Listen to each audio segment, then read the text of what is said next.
Chapter 1, The Rift Between Worlds.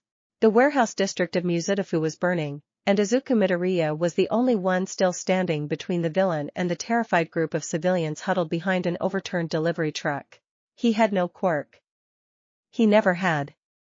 But he had a fire extinguisher in one hand, a grappling hook borrowed from a hero support shop in the other, and 11 years of studying every hero fight he had ever seen. That was enough to get him this far. Whether it was enough to get him out alive was another question entirely. The villain called himself Fracture, and true to the name, his quirk tore holes in the world itself.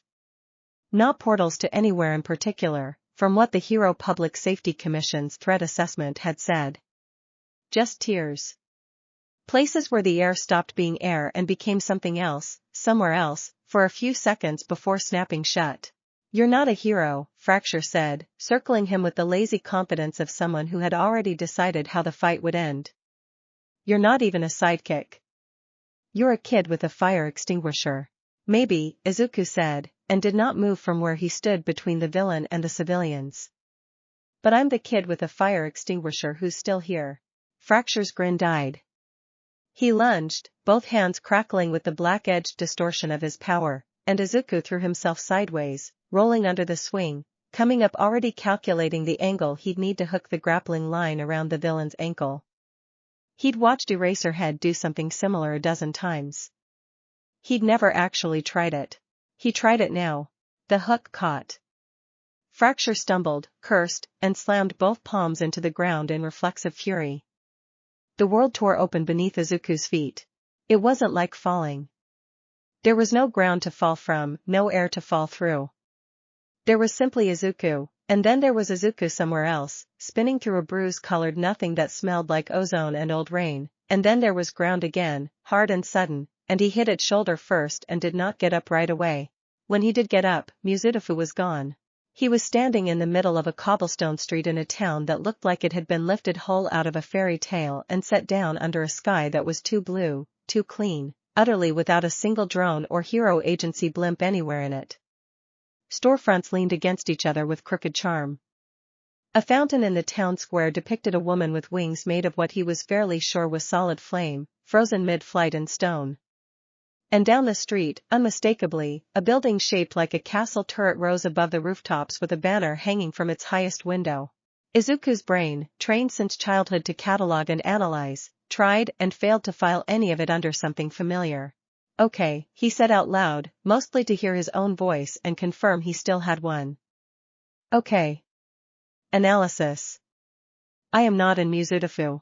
A cart rattled past pulled by nothing at all, no horse, no engine, just moving under its own quiet momentum while the driver read a newspaper. Izuku watched it go and revised his working theory twice in the space of 10 seconds. He didn't get to revise it a third time, because that was when the screaming started. It came from an alley 2 streets over, a woman's voice, sharp with fear rather than pain, and Izuku was already running before he'd consciously decided to. Whatever world this was, however he'd gotten here, that particular sound needed exactly one response, and he'd been giving it his whole life whether anyone let him or not. He came around the corner into the alley and found a scaled, hulking creature vaguely reptilian, wrong in the way its joints bent looming over an old woman who had backed herself into a dead end. It was not a person in a costume. It was not anything he had a category for. It hissed, and the sound had too many layers in it, like something that shouldn't have a voice trying to use one anyway. Izuku did not have a plan. He had momentum, and a grappling hook still looped over one shoulder, and the absolute, bone-deep refusal to watch someone get hurt in front of him when there was any way at all to stop it. He threw himself at the creature's flank, hooked the line around one of its rear legs the same way he had Fracture's ankle minutes and worlds ago, and hauled with everything he had. It wasn't enough to fell the thing. It was enough to make it stumble, to buy the old woman 2 seconds to scramble past him toward the street, and 2 seconds turned out to be exactly the amount of time it took for the world to change again. A wall of red hurtled past Izuku's shoulder, moving faster than anything with that much armor plating had any right to move, and a woman in silver mail with hair the color of dying embers put her sword through the creature's throat in a single motion so clean it looked almost gentle. The thing collapsed into what Izuku's brain, still cataloging on reflex, noted was not blood but a faint gray dust that dispersed on the wind like the creature had never fully been solid at all. The woman turned to look at him. Her eyes were assessing, sharp, the kind of gaze Izuku recognized instantly because he had spent years being on the receiving end of it from pro-heroes who were trying to figure out if the strange kid in front of them was a threat, a bystander, or something else entirely. You attacked a Vulcan alone. Unarmed. It wasn't a question. Are you a fool, or do you simply not understand what that creature was? Little of both, probably, Izuku admitted, and only then did his legs decide the adrenaline had run out, folding him down to sit hard on the cobblestones. I don't actually know where I am. Or what that thing was. Or how I got here. I was in Muzutafu 20 minutes ago fighting a villain, and then there was a hole in the world, and now there's a fountain lady made of fire and a monster made of dust, and I think I might be having some kind of episode. The woman studied him for a long moment. Something in her expression shifted from wary to simply curious. You are not from Fiori, she said slowly. Nor anywhere in Earthland I have heard of. No, Izuku said. I don't think I am. She sheathed her sword. Izuku hadn't even seen where the sheath had come from, it seemed to simply not exist and then exist, a detail his mind filed away for later obsessive study, and extended a hand to help him up. Erza Scarlet, she said. Of the Fairy Tale Guild. Izuku Midoriya, he answered, taking the offered hand. Of Muzutafu. I guess. Come with me, Izuku Midoriya, Erza said, already turning to walk back toward the town square, utterly certain he would follow, and something in her tone made it clear this was not a request so much as the correction of an anomaly. I believe our guild master will want to hear this story from the beginning. And you look like a man who needs somewhere to stand that is not the middle of a street full of monsters. Izuku looked back once at the alley, at the fading gray dust already gone in the wind, and then up at the castle-shaped building with its banner, and made a decision that would turn out to be the last simple one he made for a very long time. He followed her. Chapter 2, A Guild of Monsters and Miracles. The inside of the Fairy Tale Guild Hall was louder than any hero agency Izuku had ever set foot in, and considerably more likely to catch fire at any given moment. He learned this within his first 90 seconds of walking through the door, when a pink-haired young man launched himself off a table breathing something that was, unmistakably, actual fire, aimed at a dark-haired rival who answered by freezing an entire section of floor solid. Someone was laughing. Someone else was placing bets. A cat with wings, an actual, blue, actually winged cat, was eating a fish at the bar and watching the chaos with the weary patience of someone who had seen this exact fight 1,000 times before. Ignore them, Erza said, not even glancing at the brawl as she led Izuku past it. They do this before lunch most days. Right, Izuku said faintly, already 3 notebooks deep into questions he didn't have paper for. Right, of course, that's completely normal, sure. A white-haired young woman behind the bar caught his eye and smiled at him with the kind of warmth that seemed to have no calculation in it whatsoever, which was itself so unusual to Izuku that he almost tripped over his own feet. New face, she said, leaning over the bar. And already dragged in by Erza. That's either very good luck or very bad luck, I haven't decided which yet. Mirajane, Erza said, in a tone that suggested long-suffering familiarity rather than actual annoyance, this is Izuku Midoriya. He is not from Earthland. That got a raised eyebrow, at least. Not from Earthland at all? Not even from a country we haven't mapped? He does not know what a Vulcan is, Erza said. He attacked one with his bare hands and a length of rope. It was a grappling hook, Izuku said, a little defensively, and Mirajane laughed, bright and unguarded, and something in Izuku's chest loosened slightly at the sound of it. He had spent most of his life being laughed at. This felt different.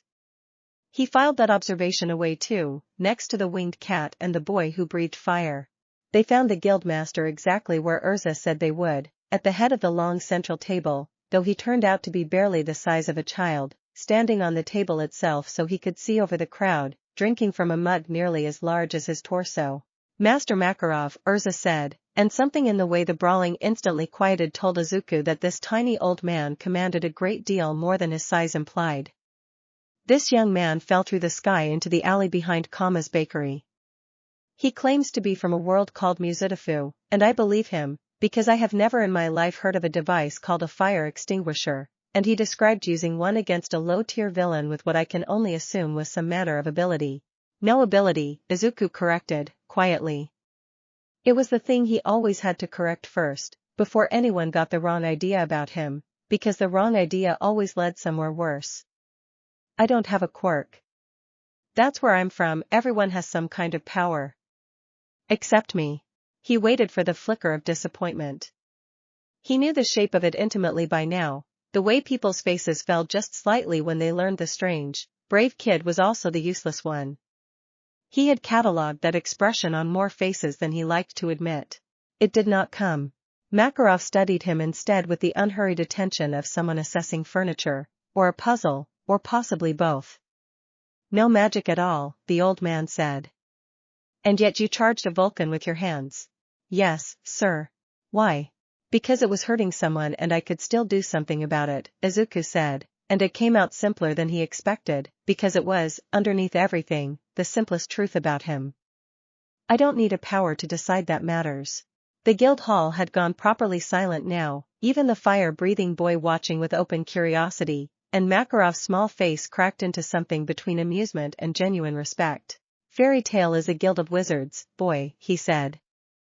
Every soul under this roof channels magic through their body in one way or another. If you have none, you cannot learn to cast the way we do. He took a slow drink from his mug, letting the silence stretch just long enough to matter. But magic is not the only door into power in this world. There are older paths. Lost magics, forgotten by most of Fiori, that are learned differently through the body, through will, through the kind of stubborn refusal to stay down that I suspect you have in abundance. Izuku's heart was suddenly hammering in a way that had nothing to do with Vulcans or portals. You're saying I could learn to use magic? Even without whatever normally lets people use it here. I am saying, Makarov said, that a boy who charges monsters with rope and refuses to explain himself with excuses is exactly the kind of student certain old, difficult, dangerous magics have always chosen for themselves. Whether you survive the learning of it is an entirely separate question. I've survived worse odds than that, Izuku said, and meant it, and something in his voice made Erza's mouth curve very slightly upward, and made Mirajane lean forward over the bar with fresh interest, and made the old man laugh out loud, a booming sound far too large for his tiny frame. Then welcome to Fairy Tale, Izuku Midoriya, Makarov said. Let's see what you're made of. Chapter 3, The Weight of an Old Magic. The training ground behind the guild hall was a scarred half-acre of churned earth and cracked stone, evidence of years of wizards testing exactly how much force their bodies could withstand and dish out in equal measure. Izuku stood in the center of it at dawn 3 days later, having spent every one of those days being quietly, thoroughly assessed. Makarov had not exaggerated about the danger.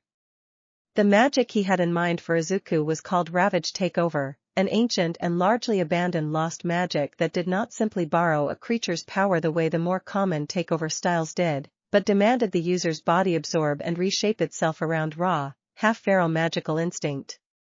Most who attempted it either failed to bond with it at all, or bonded too completely and lost themselves in the process.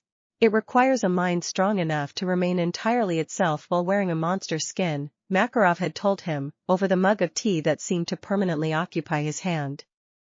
Most wizards want power to add to who they are. This magic asks you to become something else and still choose, every single time, to stay you. I have watched 3 wizards attempt it in my life. 2 walked away. 1 did not. And the odds for me? Izuku had asked. Unknown, Makarov had said, entirely unbothered by his own honesty. You have no magic circulatory pathways for it to corrupt in the usual way. That could mean it cannot take root in you at all. It could also mean, if it does take root, there will be nothing in you built to resist it. He'd shrugged. You said you've survived worse odds. I did say that. So now Izuku stood in the churned dirt with a small, sealed stone the color of a dying coal resting in his open palm, the last known Ravage Takeover lacrima in the guild's possession, older than the hall itself, while Erza and Mirajane stood 20 feet back, arms crossed, watching with expressions that had stopped pretending to be merely professional interest somewhere around the second day. You do not have to do this, Erza said, not for the first time. I know, Izuku said. But I want to be able to actually help. Not just be someone people have to protect while they do the real fighting. I've spent my whole life on the wrong side of that line and I'm not doing it again just because the world changed under my feet. Mirajane's arms uncrossed slightly. That's a very fairy tale thing to say, you know. You've been here 3 days and you already sound like one of us. Is that good? It's terrifying, she said, but she was smiling when she said it. Izuku closed his hand around the lacrima and let the magic in. It did not feel like power flooding into him, the way he'd half expected from every hero movie he'd ever watched as a kid.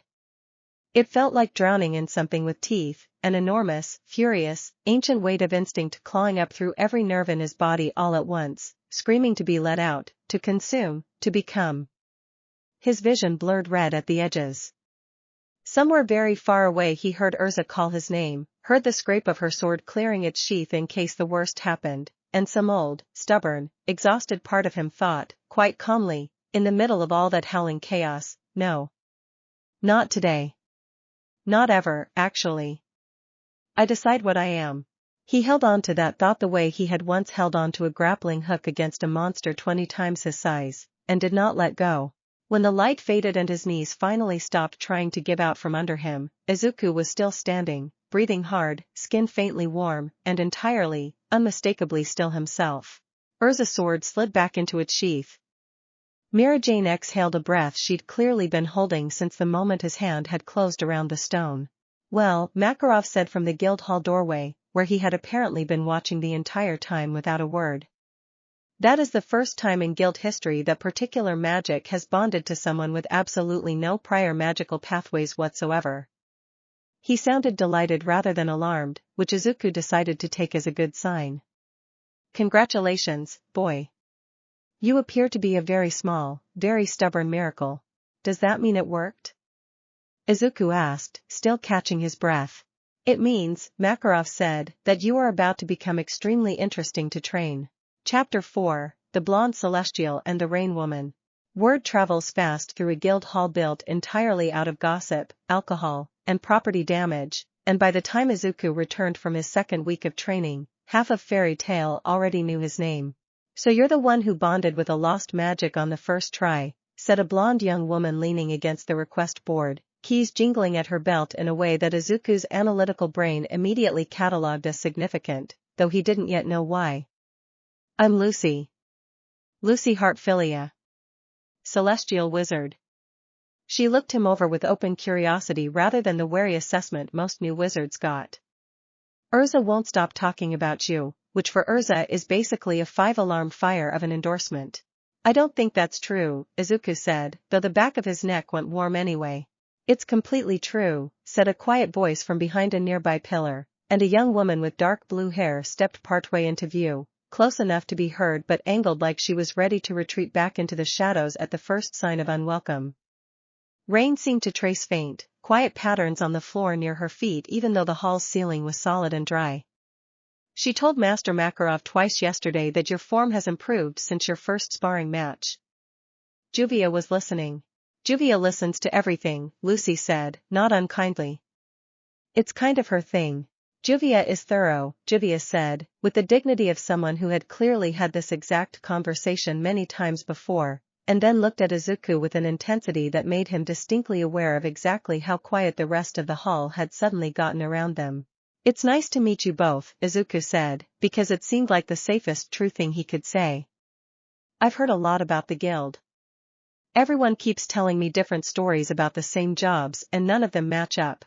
That's because everyone exaggerates their own part, Lucy said. Except me. I'm always completely accurate. She is not, Juvia said.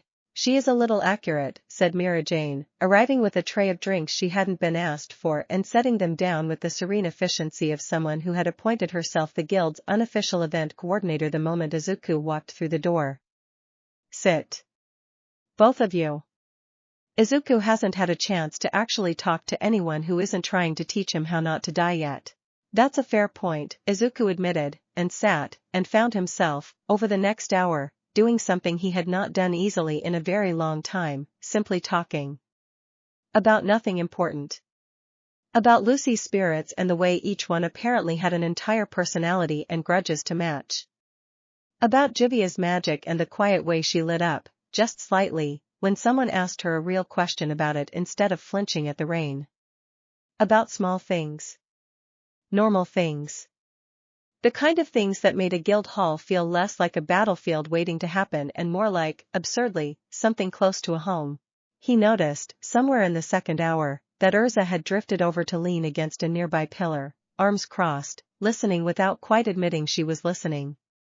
He noticed Mirajane refilling drinks that did not need refilling just to have a reason to stay near the table. He noticed all of it the way he noticed everything, filing it carefully away, and did not yet understand what it meant, only that something about it felt like the first good thing that had happened to him in longer than he wanted to admit.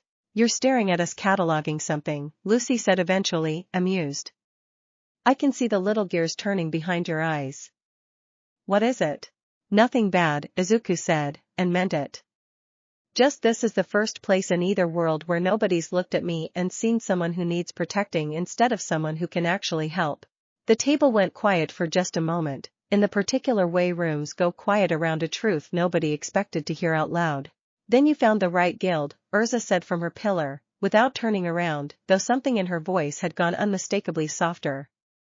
"We don't measure anyone here by what they were born with. Only by what they choose to do with what they have." "I intend to do quite a lot, then," Izuku said, and Mirajane's smile, when it came, was the kind that made even Juvia's quiet rain pause for a moment against the floor. Chapter 5, First Blood, First Trust. The job posting on the request board was simple enough on paper. A pack of corrupted forest beasts had been terrorizing a farming village 2 days east, and the reward was modest, but the danger rating was climbing fast enough that Makarov had specifically asked for volunteers rather than letting anyone claim it solo.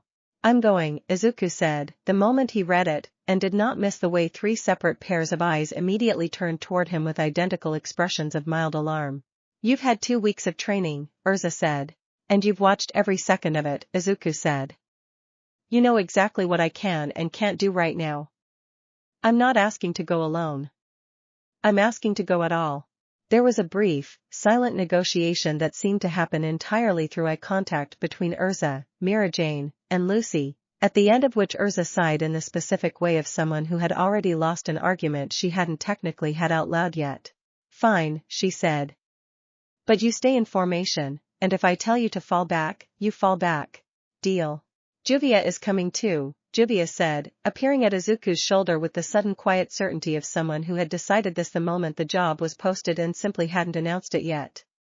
Someone should watch his back who was not busy giving him orders. The village, when they reached it, was smaller than Izuku expected and considerably more frightened, its fields half trampled by something with claws long enough to gouge furrows a foot deep into packed earth. The beasts themselves turned out to be a pack of 6, hulking, boar-like things with too many eyes and a hide that shrugged off ordinary blades, and they came out of the tree-line at dusk in a coordinated rush that made it immediately clear this was not a random animal problem but something being driven, herded, by a will behind it. Izuku's mind was already running the math before his body finished reacting. 6 targets, 1 clear choke point between 2 barns, uneven ground favoring whoever controlled the high side. "Erza, left flank, use the barn roof, you'll have the angle to cut off their retreat," he called out, already moving. "Lucy, keep your spirits back by the well, that's the only clean sightline for ranged support. Juvia, water main runs under the trough, you can flood the choke point and slow their footing without soaking the village's stored grain." There was a half-second pause where all 3 of them simply looked at him, and Izuku had just enough time to worry he'd overstepped before Erza was already moving toward the barn roof without another word, and Lucy was calling out a spirit's name toward the well, and Juvia's hands were already glowing with the particular light of someone about to do exactly what she'd been told, fast and without complaint, because the plan had clearly made immediate and complete sense to her. The fight that followed was short, brutal, and almost disturbingly efficient.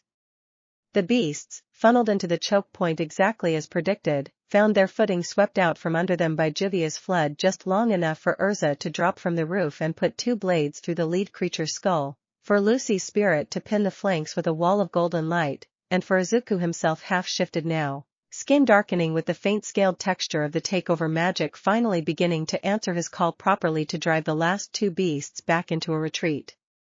They never fully completed. When it was over, the village square was quiet except for the sound of relieved villagers slowly emerging from their homes, and Erza was looking at Izuku with an expression he hadn't seen on her before, something that sat somewhere between respect and genuine surprise. "You called that entire fight before it started," she said. "Down to the water main. I've spent my whole life analyzing fights I wasn't allowed to be in," Izuku said, a little breathless, the takeover already receding back under his skin. "Turns out that's actually useful when someone finally lets you fight in one. Master Makarov is going to want a full report," Erza said, and then, after a pause just long enough to notice, added, "I am glad you came." Juvia, wringing water out of her sleeve nearby, did not say anything at all, but the small, private smile she wore on the walk back to the guild said more than words would have. Chapter 6, The Weight of a Name. A month into life at Fairy Tale, Izuku Midoriya had stopped counting the ways this world could kill him and started counting the ways it could surprise him instead, and the second list was growing faster. He had learned, for instance, that Natsu Dragneel's fire had a name and a history longer than most kingdoms, that the winged blue cat was called Happy and had opinions about fish that bordered on theological, and that the guild's request board sorted jobs not by difficulty but by how much property damage the client was willing to tolerate. He had also learned that the ravaged takeover answered him more readily each time he called it, the half-scaled shift settling over his skin now with less of the drowning, clawing panic and more of the quiet, deliberate weight of putting on armor he had built himself. "You're getting faster," Erza said, circling him in the training yard with her sword sheathed, arms crossed, watching the way the dark plating rippled up his forearms and receded again at his own command. "A month ago that took you almost 10 seconds to control. Now it's under 3. I've had a good teacher," Izuku said, and meant it without flattery, because Erza did not train the way anyone had ever tried to teach him anything before. She did not simplify. She did not soften failure into something easier to swallow. She simply expected him to be capable, over and over, until the expectation became true. "You've had a stubborn will," Erza corrected. "I only pointed it in a direction." Master Makarov called a general assembly that afternoon, which in itself was unusual enough to quiet even Natsu and Gray's ongoing argument about whose fault the last job's collapsed bridge had been. The old man stood on the long table as always, mug conspicuously absent for once, which every long-time guild member in the room seemed to read as a genuine tell that something serious was about to be said. "There is a dark guild operating along the eastern trade routes," Makarov said, without preamble. "They call themselves Iron Thorn. Small, for now. Efficient, which is worse. They have been quietly buying up magic-suppressing lacrima from black markets, and I do not like what that suggests about their intentions." "Suppressing lacrima," Lucy repeated, frowning. "Those cancel a wizard's ability to cast, don't they? Why would a dark guild want a whole stockpile of those?" "Because the surest way to beat a wizard," Erza said quietly, "is to make certain they cannot fight back at all." Izuku felt something cold settle in his stomach at that, an old, familiar shape of feeling he recognized instantly from a lifetime of being quirkless in a world built for people who weren't. He knew exactly what it felt like to stand in a room full of power and have none of your own. He knew exactly how much easier it made you to hurt. "I want eyes on their movements before they act, not after," Makarov continued. "Erza, Mirajane, I want you leading. Take who you judge fit." Erza did not hesitate. "Izuku comes with us." A ripple of surprise went through part of the hall, quickly suppressed, because most of the guild had learned by now not to underestimate the quirkless boy who had somehow bonded to a lost magic in a single afternoon, but a scouting mission against a guild that specifically hunted wizards with suppression tools was still, on paper, exactly the wrong job to send an inexperienced fighter on. "Erza," Makarov said carefully, "if those lacrima are used on him mid-fight, they will find nothing to suppress," Erza said, because his power was never born from Fiori magic in the first place. It grew from something else entirely. "I do not know if their lacrima will even recognize what he carries as magic at all." She looked at Izuku directly. "But that is a theory, not a certainty. I will not force you into that risk. It has to be your choice." Izuku thought about 100 hero course lectures on the dangers of quirk suppression collars, about the particular helplessness of watching your own strength get switched off by someone else's device, and thought, too, about the first time he'd stood between a villain and a crowd of strangers with nothing but a fire extinguisher and his own refusal to move. I want to test the theory, he said. Carefully. But I want to test it. Mirajane, who had been quiet through the whole exchange, finally spoke, her voice softer than the moment called for, which somehow made it land harder. Then we test it together. Nobody goes into that fight alone, Izuku. Not while I'm standing anywhere nearby. Something about the plain certainty in her voice settled the cold feeling in his stomach more than any tactical argument could have. He nodded, and the meeting moved on to logistics, and Izuku spent the rest of the afternoon quietly aware of the fact that 3 separate people had, without any of them seeming to notice they were doing it, already decided he was worth protecting on their own terms rather than out of obligation. He was not entirely sure what to do with that feeling. He decided, for now, simply to let himself have it. Chapter 7, The Road East. The road east out of Magnolia ran through farmland first, then thinning forest, then the kind of scrubby border country that no kingdom bothered patrolling closely because nothing valuable had ever been found there. Izuku walked it flanked by Erza on one side and Mirajane on the other, with Lucy and Juvia trailing a short distance back after both had quietly volunteered the moment they'd heard where the mission was headed, an offer Erza had accepted without argument once she'd seen the look on both their faces. You didn't have to come, Izuku told Lucy, not for the first time, somewhere around the second hour of walking. I know, Lucy said. I wanted to. You'd do the same for any of us, and frankly, watching you try to argue 3 separate people out of caring about you is starting to become its own kind of entertainment. Juvia agrees, Juvia said from behind them, in the flat, dignified tone she used for statements she considered simply factual rather than worth debating. They made camp that night in a shallow gully well off the road, no fire, on Erza's insistence, since Iron Thorn's scouts were known to range farther than most dark guilds bothered.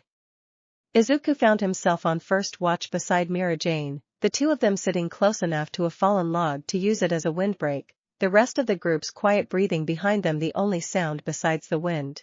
Can I ask you something? Mirajane said, after a while, in a voice that had lost most of its usual bright performance. The version of her Izuku had slowly learned was reserved for very few people. Back in your world.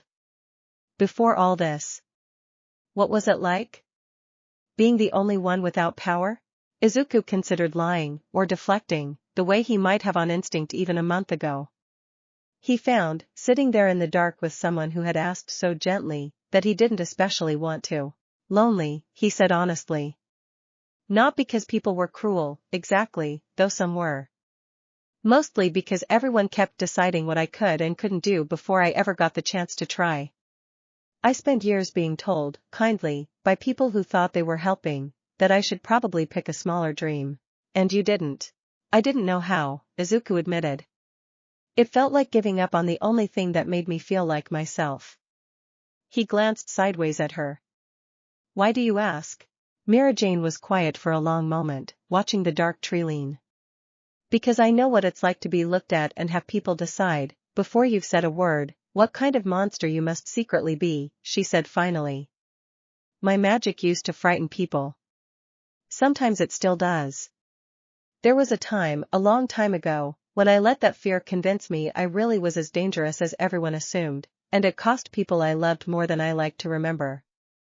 She smiled, though it didn't fully reach her eyes. I don't tell many people that. Thank you for telling me, Izuku said, quietly and without pushing further, because he understood exactly the shape of a wound you offered up carefully and did not want turned into a bigger conversation than you were ready for. You're an easy person to tell things to, Mirajane said. You listen like it actually matters what you hear instead of waiting for your turn to talk. I don't know if you realize how rare that is. I've had a lot of practice listening, Izuku said. Not as much practice being listened to. It's a nice change. Mirajane's shoulder pressed lightly against his in the dark, not quite an accident, and neither of them moved away from it, and the watch passed quietly after that, easier than either of them probably would have admitted out loud. Chapter 8, The Scarlet and the Storm. They found Iron Thorn's forward camp on the second day, tucked into the ruins of an old watchtower half collapsed into the hillside, exactly where the guild's intercepted supply manifests had suggested it would be. Erza called the halt from cover a full quarter-mile out, studying the camp through the gap in the trees with the flat, professional focus of someone who had planned more assaults than she had fingers to count them on. 12 visible, she reported quietly. Likely more inside the tower itself. And there.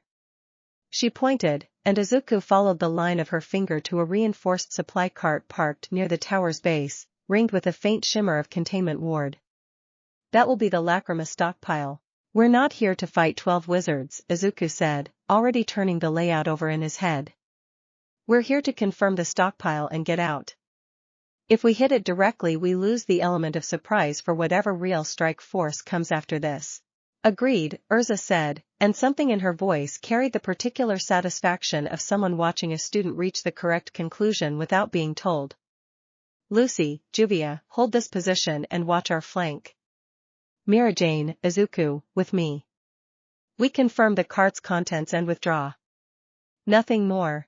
The plan held for exactly as long as plans in Izuku's experience generally held, which was to say, right up until it didn't. They were 50 feet from the cart, moving low along the tree line, when a low, sharp whistle went up from the tower and every one of the 12 visible Iron Thorn wizards turned toward them at once with the coordinated speed of people who had been specifically briefed to expect exactly this kind of scouting party. Ambush, Erza snapped, already drawing steel. They knew we were coming. Or they'd been watching this stretch of road for anyone at all, Izuku said, already shifting, dark scale rippling up along his arms as the ravaged takeover answered his call in under 2 seconds now, faster than it had ever come before. Doesn't matter which. Mirajane, left side, take the 2 by the cart before they can trigger those wards. Erza, center, break their formation before it sets. I'll hold the right flank, that's where their numbers are heaviest. You're giving me orders now, Erza said, but she was already moving as she said it, no hesitation in the motion at all. You gave me the training that lets me see the fight this clearly, Izuku called back, already breaking into a run. Feels only fair to use it. The fight that followed was fast and ugly in the way real fights always were, nothing like the clean choreography of a story. Mirajane's Satan soul unfurled in a burst of black and violet light that sent 2 Ironthorn wizards scrambling backward on instinct alone. Erza cycled through 3 separate blades in the span of a single breath to shatter a mid-sized earth wall thrown up in her path, and Izuku drove into the thickest cluster of enemy wizards with the particular calculated aggression of someone who had spent weeks studying exactly how his half-shifted form's reach and weight distribution worked, taking 2 of them down before either fully registered he'd closed the distance. It was the third one who got a lacrima charm close enough to matter, slapping it flat against Izuku's forearm with a triumphant snarl, clearly expecting the telltale flicker of collapsing magic that suppression always brought. Nothing happened. The wizard's face went from triumphant to confused to genuinely alarmed in about a second and a half, which was roughly the same amount of time it took Izuku to close his hand around the man's wrist and use his own momentum to put him on the ground. Sorry, Izuku said, not unkindly. Whatever that thing was built to switch off, I don't think I've got it. Erza's shout of triumph across the clearing a moment later confirmed it wasn't a fluke. Every attempted lacrima charm thrown or slapped at Izuku through the rest of the fight failed exactly the same way, doing nothing at all, and by the time the last Ironthorn wizard broke and fled into the trees, the 3 of them stood in a clearing littered with unconscious enemies and a stockpile of suppression lacrima that had turned out to be entirely useless against exactly the one person they'd been designed to stop. Well, Mirajane said, letting her Satan soul recede with a soft exhale, surveying the wreckage with something between exhaustion and delight. I suppose we have our answer. Your power didn't come from Fiori, Erza said, sheathing her blades one by one, studying Izuku with open fascination now rather than mere assessment. It came from you learning to become something else entirely on top of a foundation that was never magical to begin with. There is nothing here built to recognize what you are, let alone suppress it. That's either extremely good news, Izuku said, catching his breath, or extremely concerning news for whoever eventually has to fight me and doesn't know that. Extremely good news, Mirajane said firmly, stepping close enough to brush a bit of scorched leaf debris out of his hair with an easy, unthinking familiarity that made Izuku's pulse do something complicated. Let's go with extremely good news. Chapter 9, What the Rain Remembers. They returned to Magnolia victorious, but Master Makarov's face when he heard the full report was less relieved than Izuku expected, and it took less than a day for the reason to become clear. Ironthorn's forward camp had been a diversion, a controlled loss designed to draw guild attention east while their true target sat somewhere else entirely, and by the time anyone realized it, the guild's scattered informant network had already gone quiet across half the region. They wanted us looking the wrong direction, Makarov said grimly, at an assembly that had none of the usual guild hall noise around it. Which means their actual objective is something they consider more valuable than the stockpile we just destroyed. What's more valuable to a dark guild than a weapon built to disable wizards? Lucy asked. A weapon built to disable a specific kind of wizard, Erza said slowly, and something in her tone made the hall go very still. One they've studied closely enough to know its exact shape. It was Juvia, quiet as always until the moment she had something worth saying, who put the final piece into place. Water magic, she said. Juvia has heard rumors, from wizards passing through the port towns. Ironthorn has been asking after old sealing methods. Specifically methods that work on water-based casters. The room's attention shifted to her all at once, and Izuku watched something flicker across her face that he recognized instantly, because he had worn that same expression himself more times than he wanted to count. The particular dread of realizing a threat was personal before anyone else in the room had caught up to that fact.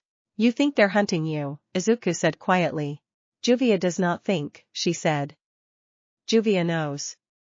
There are very few water wizards in Fiori strong enough to be worth the effort of a dedicated seal. Juvia is aware of exactly how short that list is. Makarov's expression darkened further. If that's true, then Ironthorn's forward camp wasn't only a diversion. It was reconnaissance, testing what defenses stood between them and Magnolia itself. He looked around the hall, weighing options with the particular grimness of a leader who already suspected which choice he was about to make. We do not wait for them to come to us. Erza, Mirajane, Izuku, Lucy. You go with Juvia, tonight, to the coastal archive at Harjan where the old sealing records are kept. If Ironthorn is hunting that knowledge, we make certain they don't get there first. They left within the hour, Juvia walking at the front of the group with the stillness that Izuku had learned, over the past month, was her particular way of holding fear at arm's length rather than an absence of it entirely. He fell into step beside her partway through the first hour of travel, matching her pace without comment, the way he'd noticed Erza did for people who needed company more than conversation. You don't have to talk about it, he said eventually, when the silence had stretched long enough that he judged it was starting to weigh on her rather than steady her. But you also don't have to carry it alone if you don't want to. Juvia glanced at him sideways, something unreadable passing behind her eyes. Juvia has spent most of her life being something people were afraid of before they ever knew her, she said. Her magic used to bring storms wherever her heart was heaviest. People blamed her for weather she didn't choose to make. It is strange, being hunted now not for what she accidentally does to the sky, but for exactly what she has worked so hard to become on purpose. That does sound strange, Izuku agreed. For what it's worth, I don't think anyone in this group sees you as something to be afraid of. Juvia knows that, she said, and for the first time since the assembly, something in her posture eased, just slightly. That is rather the problem. Juvia has grown used to being cared about here. Losing that would hurt considerably more than any storm ever did. Then let's make sure nobody gets the chance to test that theory, Izuku said, and Juvia's mouth curved into the smallest, truest smile he'd seen on her yet, and the rest of the walk passed in a silence that felt, for the first time all day, less like dread and more like resolve. Chapter 10, The Archive at Harjan. The coastal archive at Harjan was a squat, unassuming building sandwiched between two fish markets, its true value hidden behind wards old enough that even the archivist on duty seemed only vaguely aware of exactly what half his shelves contained. Erza handled the introductions with the guild's official seal while the rest of the group fanned out to search the sealing record stacks, and it was Lucy, flipping through a dust-choked ledger of old maritime binding rituals, who found the first sign that they were already too late. This page has been cut out, she said, holding up the ledger so the others could see the clean, deliberate edge where a page had been razored free rather than torn. Recently. There's no dust settled in the gap. Erza's expression went flat and dangerous in the particular way Izuku had learned to associate with genuine anger rather than mere concern. Iron Thorn was already here. Or someone working for them, Mirajane said, already moving toward the archive's rear entrance, Satan's soul flickering faintly at the edges of her control as if her body had started preparing for a fight before her mind had fully caught up. Which means they may not be gone yet. They found the intruder in the archive's lower cellar, a wiry, unassuming man in scholar's robes who did not look, on first glance, like someone capable of much of anything at all, right up until Juvia's approach triggered a rune circle hidden beneath the floorboards that flared to sudden, hungry life. There she is, the man said, with the calm, satisfied tone of someone whose entire plan had just clicked neatly into place. Iron Thorn thanks you for walking directly into our trap, little rain witch. The rune circle's light lanced upward, and Izuku, moving on the same instinct that had once thrown him at a Vulcan with nothing but a rope, was already shoving Juvia sideways out of the seal's radius before the light fully resolved into whatever it was meant to do. He took the edge of it instead, felt something cold and heavy try to close around his limbs like invisible chains, and gritted his teeth against a pressure that felt disturbingly close to the suppression Lacrima's failed attempt weeks earlier, except this time it was not failing cleanly. Izuku. Erza's voice cracked across the cellar, and she was already moving, blade flashing down through the rune circle's central anchor stone before the scholar could reset it, the light collapsing all at once with a sound like a slammed door. Izuku staggered but did not fall, the chain-like pressure fading as the seal broke, though something about the way it had gripped him left an unfamiliar, lingering ache along his bones that he chose not to mention just yet. You're hurt, Juvia said, already at his side, her hands hovering uncertainly near his arm as if unsure whether touching him would help or make things worse. You took that for Juvia. You're the one they built the trap for, Izuku said, breathing hard. Seemed like an easy call. The scholar did not get the chance to explain any further plans, because Mirajane's Satan's soul had him pinned against the cellar wall with a speed that left absolutely no room for negotiation, and within the hour he had, under Erza's very direct and very unamused questioning, confirmed everything they'd feared. Iron Thorn's true objective had never been the stockpile at all, but a decades-old sealing ritual specifically designed to bind water affinity wizards permanently, one they intended to use on Juvia the moment she could be isolated from the rest of the guild's protection. They'd been planning this for months, the scholar admitted, sullen now that the fight had gone out of him entirely. Ever since word reached them of a water wizard powerful enough to be worth the cost of the ritual components. How close were they to being ready? Erza demanded. Closer than you'd like, the man said, and something in his tone made the whole room go cold. Chapter 11, A Line Drawn in Storm and Steel.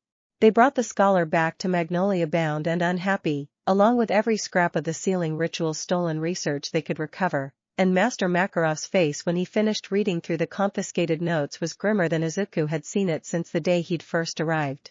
They intended to use this within the week, Makarov said. Had we not gone to Harjan when we did, Juvia would very likely be sealed and gone before any of us realized the danger had ever fully materialized.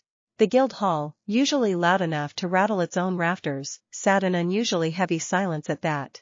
Then we make certain Iron Thorn understands exactly how badly that plan failed, Erza said, and there was nothing theatrical in the way she said it, only the flat, absolute certainty of someone who had decided something and would not be argued out of it. We find their main camp. We end this before they attempt a second try. Agreed, Mirajane said, and for once her voice held none of its usual warmth at all, only a cold, focused edge that made it clear exactly how far she was willing to go for someone she'd decided belonged to her. Izuku looked around the hall at the faces gathered there, at Lucy's tight, furious concern, at Erza's controlled anger, at Mirajane's dangerous stillness, and understood, with a clarity that settled somewhere deep in his chest, that this was no longer simply a guild responding to a threat against one of its own. This was something closer to a family closing ranks, the kind he had spent his whole life on the outside of, watching heroes protect people they'd sworn an oath to protect. Nobody here had sworn any such oath. They simply meant it anyway. I want in, he said. All the way in, this time. Not scouting. Not holding a flank while the real fight happens somewhere else. You'll have exactly that, Erza said, without hesitation, and something in the simple, immediate trust of it settled a question in Izuku that he hadn't fully realized he was still asking. Juvia found him afterward, alone at the edge of the training yard as dusk settled over Magnolia, her arms wrapped loosely around herself in a way that made her look smaller than he'd ever seen her. "You could have simply let the seal take Juvia and Harjan," she said quietly. "It would have been easier. Safer, for you." "I don't really do the easier option," Izuku said. "Never have. It's kind of the one consistent thing about me, no matter which world I'm standing in." Juvia is not used to being someone people choose to protect without being asked, she admitted, still not quite looking at him. For a long time, people only ever wanted Juvia's magic, or feared it, or both at once. You did neither. You simply put yourself between Juvia and the danger, the way you did with that Vulcan on your very first day here, as if it costs you nothing to decide someone else's safety matters more than your own. "It costs me plenty," Izuku said honestly. "I just decided a long time ago it was worth paying." Juvia finally looked at him fully, something soft and unguarded settling over her expression, the kind of look that made the quiet rain that always seemed to trail her mood ease into something closer to a light, gentle mist instead of a downpour. "Then Juvia thinks," she said slowly, carefully, as if testing the shape of the words before committing to them, "that she would very much like to keep standing beside you, if you'll allow it. Not merely because you saved her. Because of who you chose to be while doing it." "I'd like that too," Izuku said, and meant it entirely, and somewhere behind them, unnoticed by either, Erza had paused at the edge of the training yard just long enough to see the exchange before continuing on her way with an expression she did not let anyone else see, and Mirajane, watching from the guild hall's upper window, allowed herself a small, knowing smile that had absolutely nothing to do with jealousy and everything to do with recognizing, with fond and total certainty, exactly where this was all eventually headed. Somewhere east of Magnolia, in a fortified camp built into the bones of an abandoned quarry, Iron Thorn's remaining leadership received word of their scholar's capture and began, with grim urgency, to accelerate plans that had never truly been about Juvia alone. Chapter 12, The Quarry at the End of the Map. It took 3 days to trace Iron Thorn's main camp to the abandoned quarry, 3 days of careful information gathering, quiet bribes to merchants who traveled the eastern roads, and one memorably unpleasant conversation with the captured scholar in which Erza demonstrated a talent for intimidation that required no violence whatsoever and was somehow more effective for it. "They've reinforced the quarry's old mining tunnels," Makarov reported, unrolling a hand-drawn map across the guild hall's long table. "Multiple entrances, a central pit where the old excavation equipment used to sit, and according to our scholar friend, roughly 30 wizards in residence, including their guild master, a man who apparently fancies himself something of a magical historian." 30, Lucy repeated, a little faintly. "That's a lot more than 12. "It is," Makarov agreed. "Which is why I am sending more than 5 of you this time." He looked around the assembled group with the particular weight of a man about to ask for volunteers for something genuinely dangerous. "Natsu. Gray. I want you both on this as well." The pink-haired wizard who had, in Izuku's first 90 seconds inside the guild hall, set an entire table on fire grinned with an eagerness that suggested he had been waiting for exactly this kind of invitation his whole life. "Finally. I was starting to think you were all keeping the good fights to yourselves." "It is not a good fight, Natsu," Erza said, with the long-suffering patience of someone who had said this exact sentence to him more times than she could count. "It is a necessary one. There's a difference." They departed at dawn, 7 of them now against a fortified quarry full of wizards who had spent months preparing specifically to counter exactly the kind of people fairy tale was likely to send after them, and Izuku spent most of the walk turning the map over and over in his mind, running scenario after scenario, until by the time the quarry's cratered edge came into view above the tree line, he had a plan detailed enough that even Erza raised an eyebrow when he laid it out. "Split into 3 groups," Izuku said, crouched at the tree line with the others gathered close. "Natsu and Gray hit the north tunnel entrance hard and loud, draw as many wizards toward you as possible, you two can handle a crowd better than anyone else here. Lucy, you hold this ridge with your spirits, keep an overwatch on both tunnel mouths so nobody flanks the noisy pair. Erza, Mirajane, Juvia, and I go in through the old ventilation shaft on the quarry's east face, quiet, straight for their guild master before he even knows we're inside." You want to cut the head off while the body is busy fighting Natsu and Gray, Erza said, and there was clear approval in her voice. Good. That's good. I try, Izuku said, with the faint, tired humor of someone who had spent a childhood absorbing exactly this kind of strategic thinking from heroes he'd never expected to actually get to use it himself. Also, it means less of a chance anyone gets hurt badly, if we end this before it turns into a full battlefield. Gray, arms crossed, studying Izuku with the particular skepticism of someone who had only known him a month, finally shrugged. Fine by me. Just try not to steal all the good hits, Natsu. No promises, Natsu said, already grinning, and the group split as planned, and the quarry assault began not with a roar but with the quiet, careful click of Izuku's fingers finding purchase on the rusted grate of an old ventilation shaft nobody at Iron Thorn had thought to properly guard. Chapter 13, What Fairy Tale Protects.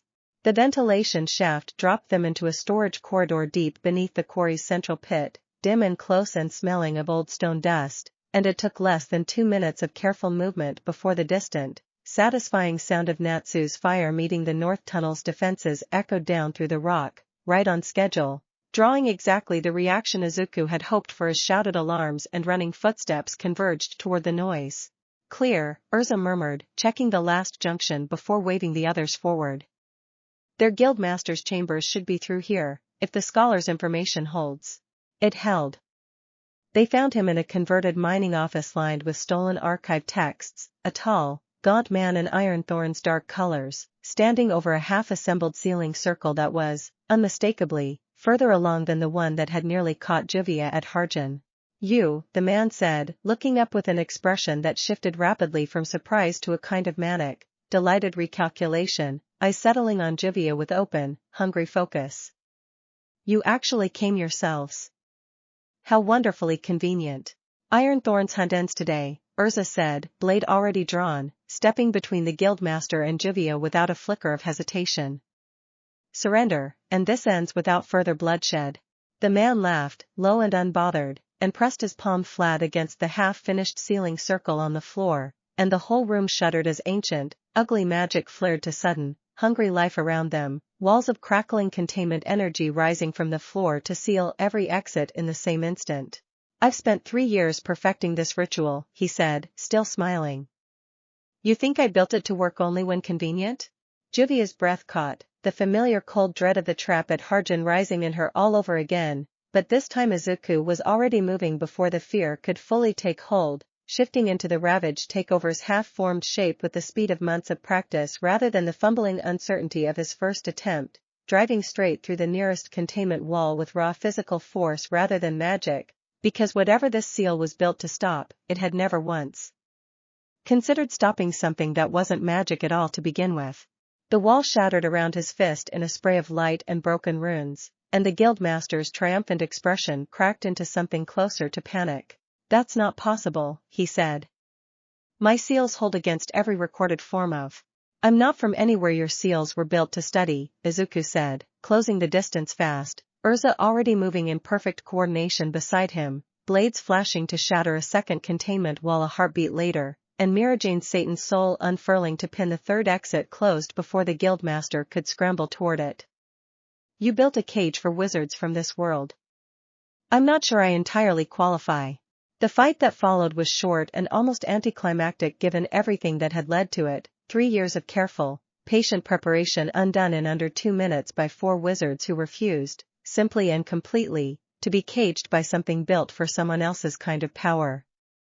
By the time Natsu and Gray's fight in the North Tunnel wound down into mopping up scattered, demoralized stragglers who had lost their nerve the moment word spread that their guildmaster had fallen, Iron Thorn had effectively ceased to exist as anything more than a name on a map, its research confiscated, its members bound and awaiting transfer to the Rune Knights, its ceiling circle broken beyond any hope of repair.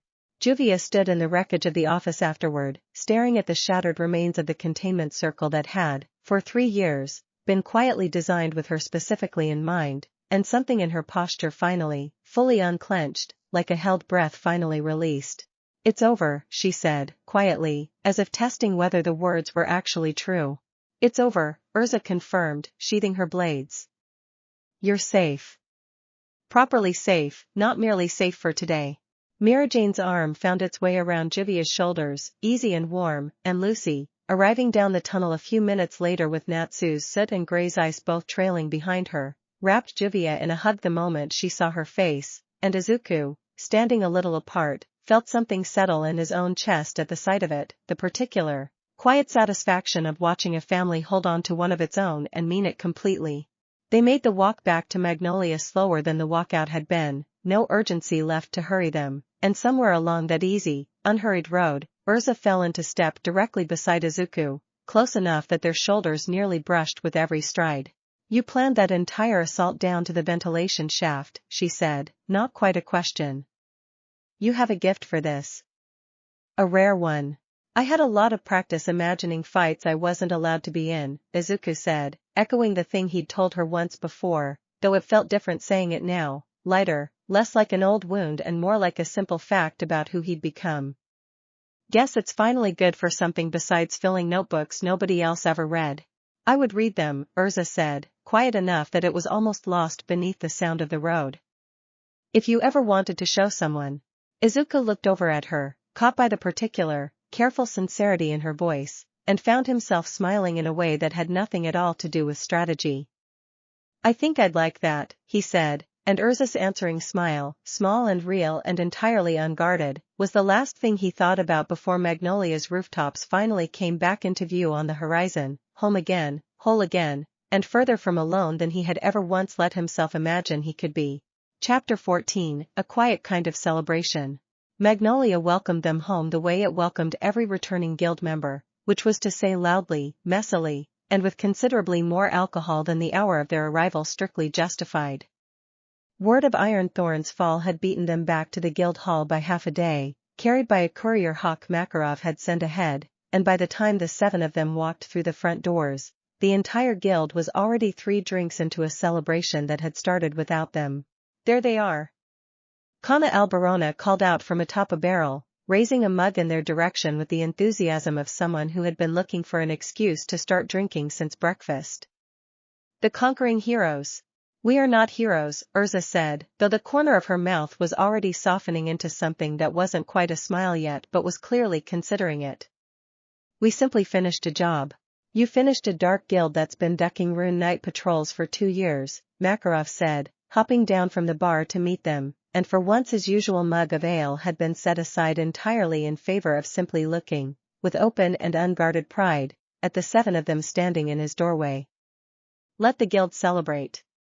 It is one of the few things we do better than fight."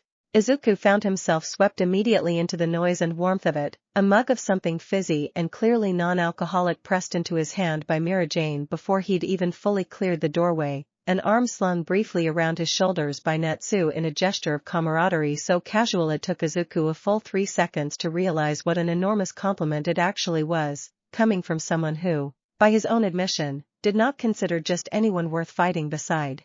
"You've got good instincts," Natsu told him, grinning around a mouthful of something that appeared to still be on fire. "For a guy who showed up a month ago not knowing what a Vulcan was." "High praise," Izuku said, honestly startled by how much the words landed. "Don't let it go to your head," Grey said dryly, from a few feet away, though there was no real edge in it. "He says that to anyone who doesn't immediately die in a fight next to him. Bar's pretty low."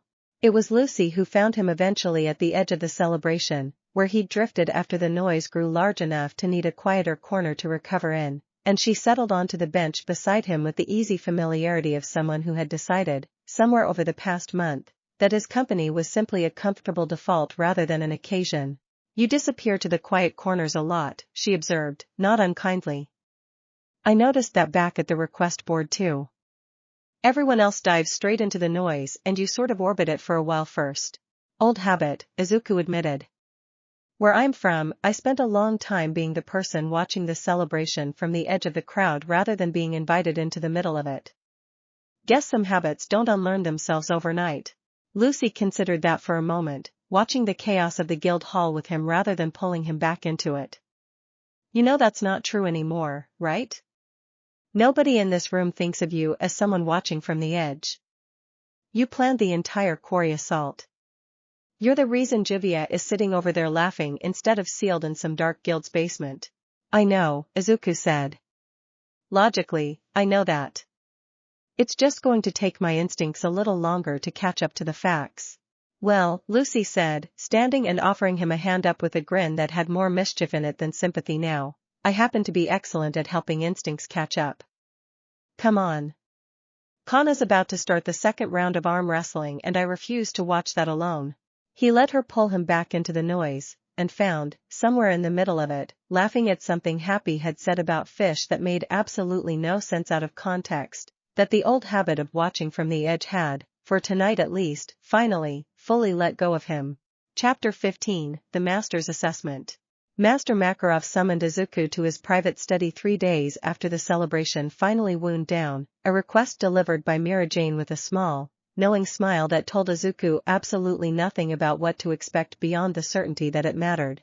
The study was smaller than Izuku expected for a man who commanded an entire guild, cluttered with old maps and stacks of correspondence and, curiously, a shelf of children's toys that Izuku decided not to ask about just yet. Sit, Makarov said, gesturing to the chair across from his desk, setting aside a letter he'd been reading. I want to discuss your progress. Honestly, and without an audience to perform for. That sounds ominous, Izuku said, sitting anyway. It is not, Makarov said, though his expression stayed serious. You arrived here a month and a half ago with no magic pathways at all, and in that time you have bonded a lost magic that has claimed the minds of stronger wizards than you, learned to counter it well enough to defeat a wizard specifically trained against it, and led a successful assault against a fortified dark guild camp with a plan sound enough that Erza Scarlet, who does not hand out praise carelessly, called it a gift. He folded his small hands atop the desk. I want to know what you intend to do with that. Izuku considered the question carefully, aware that whatever he said here would matter in a way that casual guild hall conversation did not. I want to keep getting stronger, he said finally. Not for its own sake. Because every time I've been strong enough, someone I care about has ended up safer for it. Juvia is still here because I could break through that seal. That's the whole reason I want this. Not glory. Just the ability to keep showing up when it matters.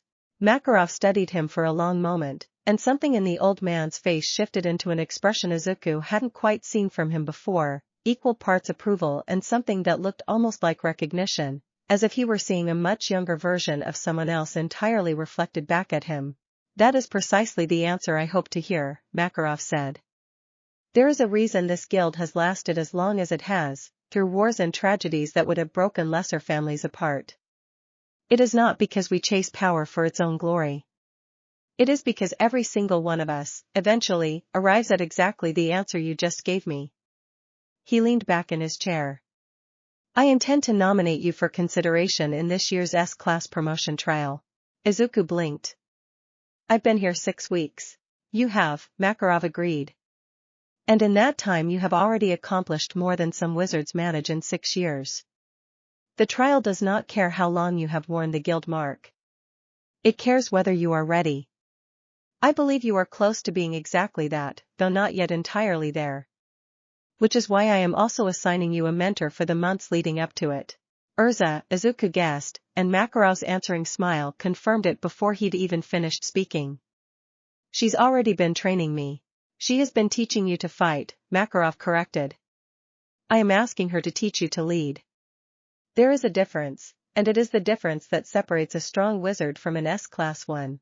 Izuku left the study feeling something he hadn't quite felt since the day he'd first stood in front of a hero course entrance exam application and dared to imagine a future for himself that the world had spent years insisting he shouldn't want.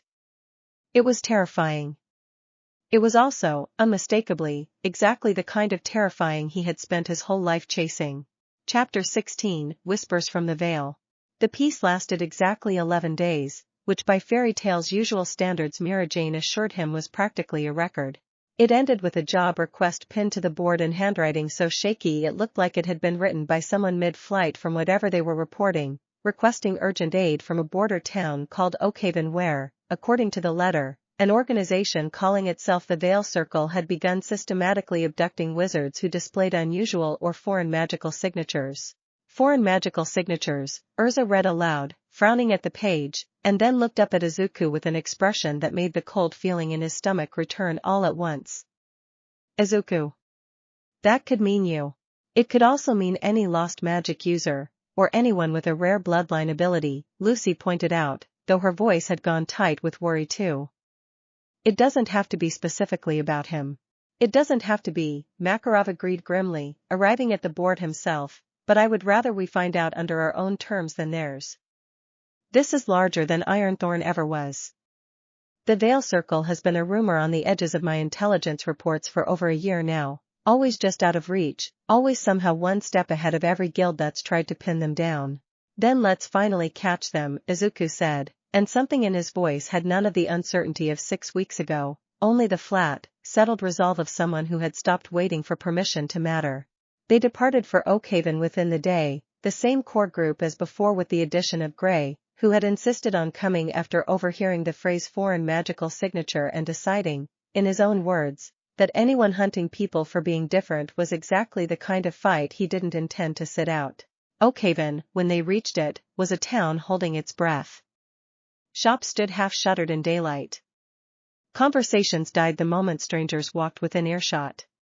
It took less than an hour of careful, quiet questioning before Erza found what she was looking for, a grieving mother whose son, a boy with an unusually powerful earth affinity ability, had vanished 3 nights earlier, taken from his own bed by men who left no trace behind at all except a single, precisely folded card bearing an unfamiliar sigil, a circle split by 7 radiating lines. The Veil Circle, Erza murmured, turning the card over in her hands. They're not hiding their mark from the people they take. Only from everyone else. Because they want the families to know exactly who to be afraid of, Mirajane said quietly, and something in her voice carried an old, sharp anger that made it clear this particular kind of cruelty was not new to her. Izuku studied the sigil for a long moment, turning it over in the analytical part of his mind that had never stopped cataloging patterns since childhood. A circle, split evenly. That's not random. That's a symbol someone chose deliberately, probably to represent something specific about how they see themselves. He looked up. We need to find out what that symbol actually means to them, not just what it looks like to us. That'll tell us more about who we're dealing with than any amount of tracking their footprints will. There's an old scholar 2 towns over, the grieving mother offered, hesitant but hopeful, watching the 6 strangers who had walked into her ruined life with something that might, cautiously, have been the first real hope she'd allowed herself in 3 days. He studies old symbols and cults. If anyone nearby would recognize that mark, it would be him. Then that's where we start, Erza said, and the group set out again before the sun had fully cleared the rooftops. Chapter 17, The Scholar of Broken Circles. The scholar's cottage sat at the edge of a town so small it didn't have a proper name on most maps, surrounded by overgrown hedges and the particular silence of a place most visitors never bothered finding. He turned out to be an ancient, wiry man named Elric, half-blind and entirely unbothered by 6 strangers appearing at his door demanding information about an obscure symbol. The Circle of Veil, he said, once shown the sigil, setting down his tea with hands that trembled slightly but not from fear. I had hoped never to see that mark again in my lifetime. You know it, Erza said. It wasn't a question. I studied it, once, decades ago, before I understood what I was studying, Elric said. The Veil Circle believes magic itself has become corrupted by mixing too freely across bloodlines and origins over the centuries. They believe certain forms of power, particularly power that comes from outside Fiori-owned magical traditions entirely, represent a kind of contamination that must be collected, studied, and ultimately purified. Purified, Lucy repeated, horror creeping into her voice. You mean? I mean they believe unusual power should be extracted from its host and refined into something they consider pure, Elric said grimly. Whether the host survives that extraction has never, historically, been of much concern to them. The room went very quiet at that, and Izuku felt the cold in his stomach settle into something harder, more focused, less like fear and more like the particular, controlled fury he had felt exactly once before, standing in a burning warehouse district with nothing but a fire extinguisher between a villain and a crowd of strangers. They're hunting people like me, he said quietly. Power that didn't come from this world's own traditions. If your power is truly foreign in origin, as Erza describes, Elric said, studying Izuku now with a scholar's clinical curiosity rather than fear, then yes. You would be, to the Veil Circle's particular obsession, an almost irresistible specimen. Then we make certain he's never alone long enough for them to try, Mirajane said, and there was nothing soft in her voice at all now, only a cold, protective edge that made even Elric glance at her with a flicker of genuine wariness. Where do they operate from? Erza asked. You said you studied them decades ago. Do you know where their base was, even then? A fortress carved into the old salt cliffs north of here, Elric said. Abandoned, the last I knew, though abandoned places have a way of finding new tenants when the right obsession comes looking for a home. That's where the boy will be, Erza said, already turning toward the door. And likely every other wizard they've taken over the past year. It's also, Gray said, following her, probably exactly where they'd want Izuku to come looking, if they even suspect he exists. Then we go in smart, Izuku said, not just fast, and the weight of the plan already forming behind his eyes was, for the first time since Master Makarov's private study conversation, entirely and completely his own to carry. Chapter 18, The Cliffs of Salt and Silence. The salt cliffs rose stark and white against a gray winter sky, riddled with old mining tunnels that had been carved deeper and reinforced far more recently than their crumbling exterior suggested, and it took the group the better part of a day of careful reconnaissance before Erza was satisfied they understood the fortress's layout well enough to move. Multiple holding cells along the lower tunnels, she reported, sketching the layout from memory with the same precise economy she brought to everything. A central processing chamber roughly at the fortress's heart, heavily warded, likely where the actual extraction ritual takes place. Guard rotations suggest no more than 20 active members currently in residence, though I would not be surprised if that number is deliberately deceptive. 20 is more manageable than 30, Gray observed. Unless 20 here are considerably more dangerous than 30 were at the quarry, Mirajane said. An organization built entirely around extracting and refining magic isn't likely to send its weakest members to guard the one facility where that magic is actually stored. Izuku studied the sketch for a long time before speaking, running through the calculus of it with the same careful thoroughness that had, so far, kept every one of them alive through 2 dark guild assaults already. We prioritize the holding cells first, not the processing chamber, he said finally. If they realize we're here before we've freed the prisoners, there's a real risk they accelerate whatever ritual they're planning just to deny us the chance to stop it. We get the captives out first. Then we deal with whoever's left holding the fortress. That means splitting our attention between rescue and combat simultaneously, Erza said, though there was no argument in her tone, only careful consideration. Riskier. But right. Natsu and Gray create a diversion at the main gate, Izuku continued. Loud enough to pull attention away from the lower tunnels entirely.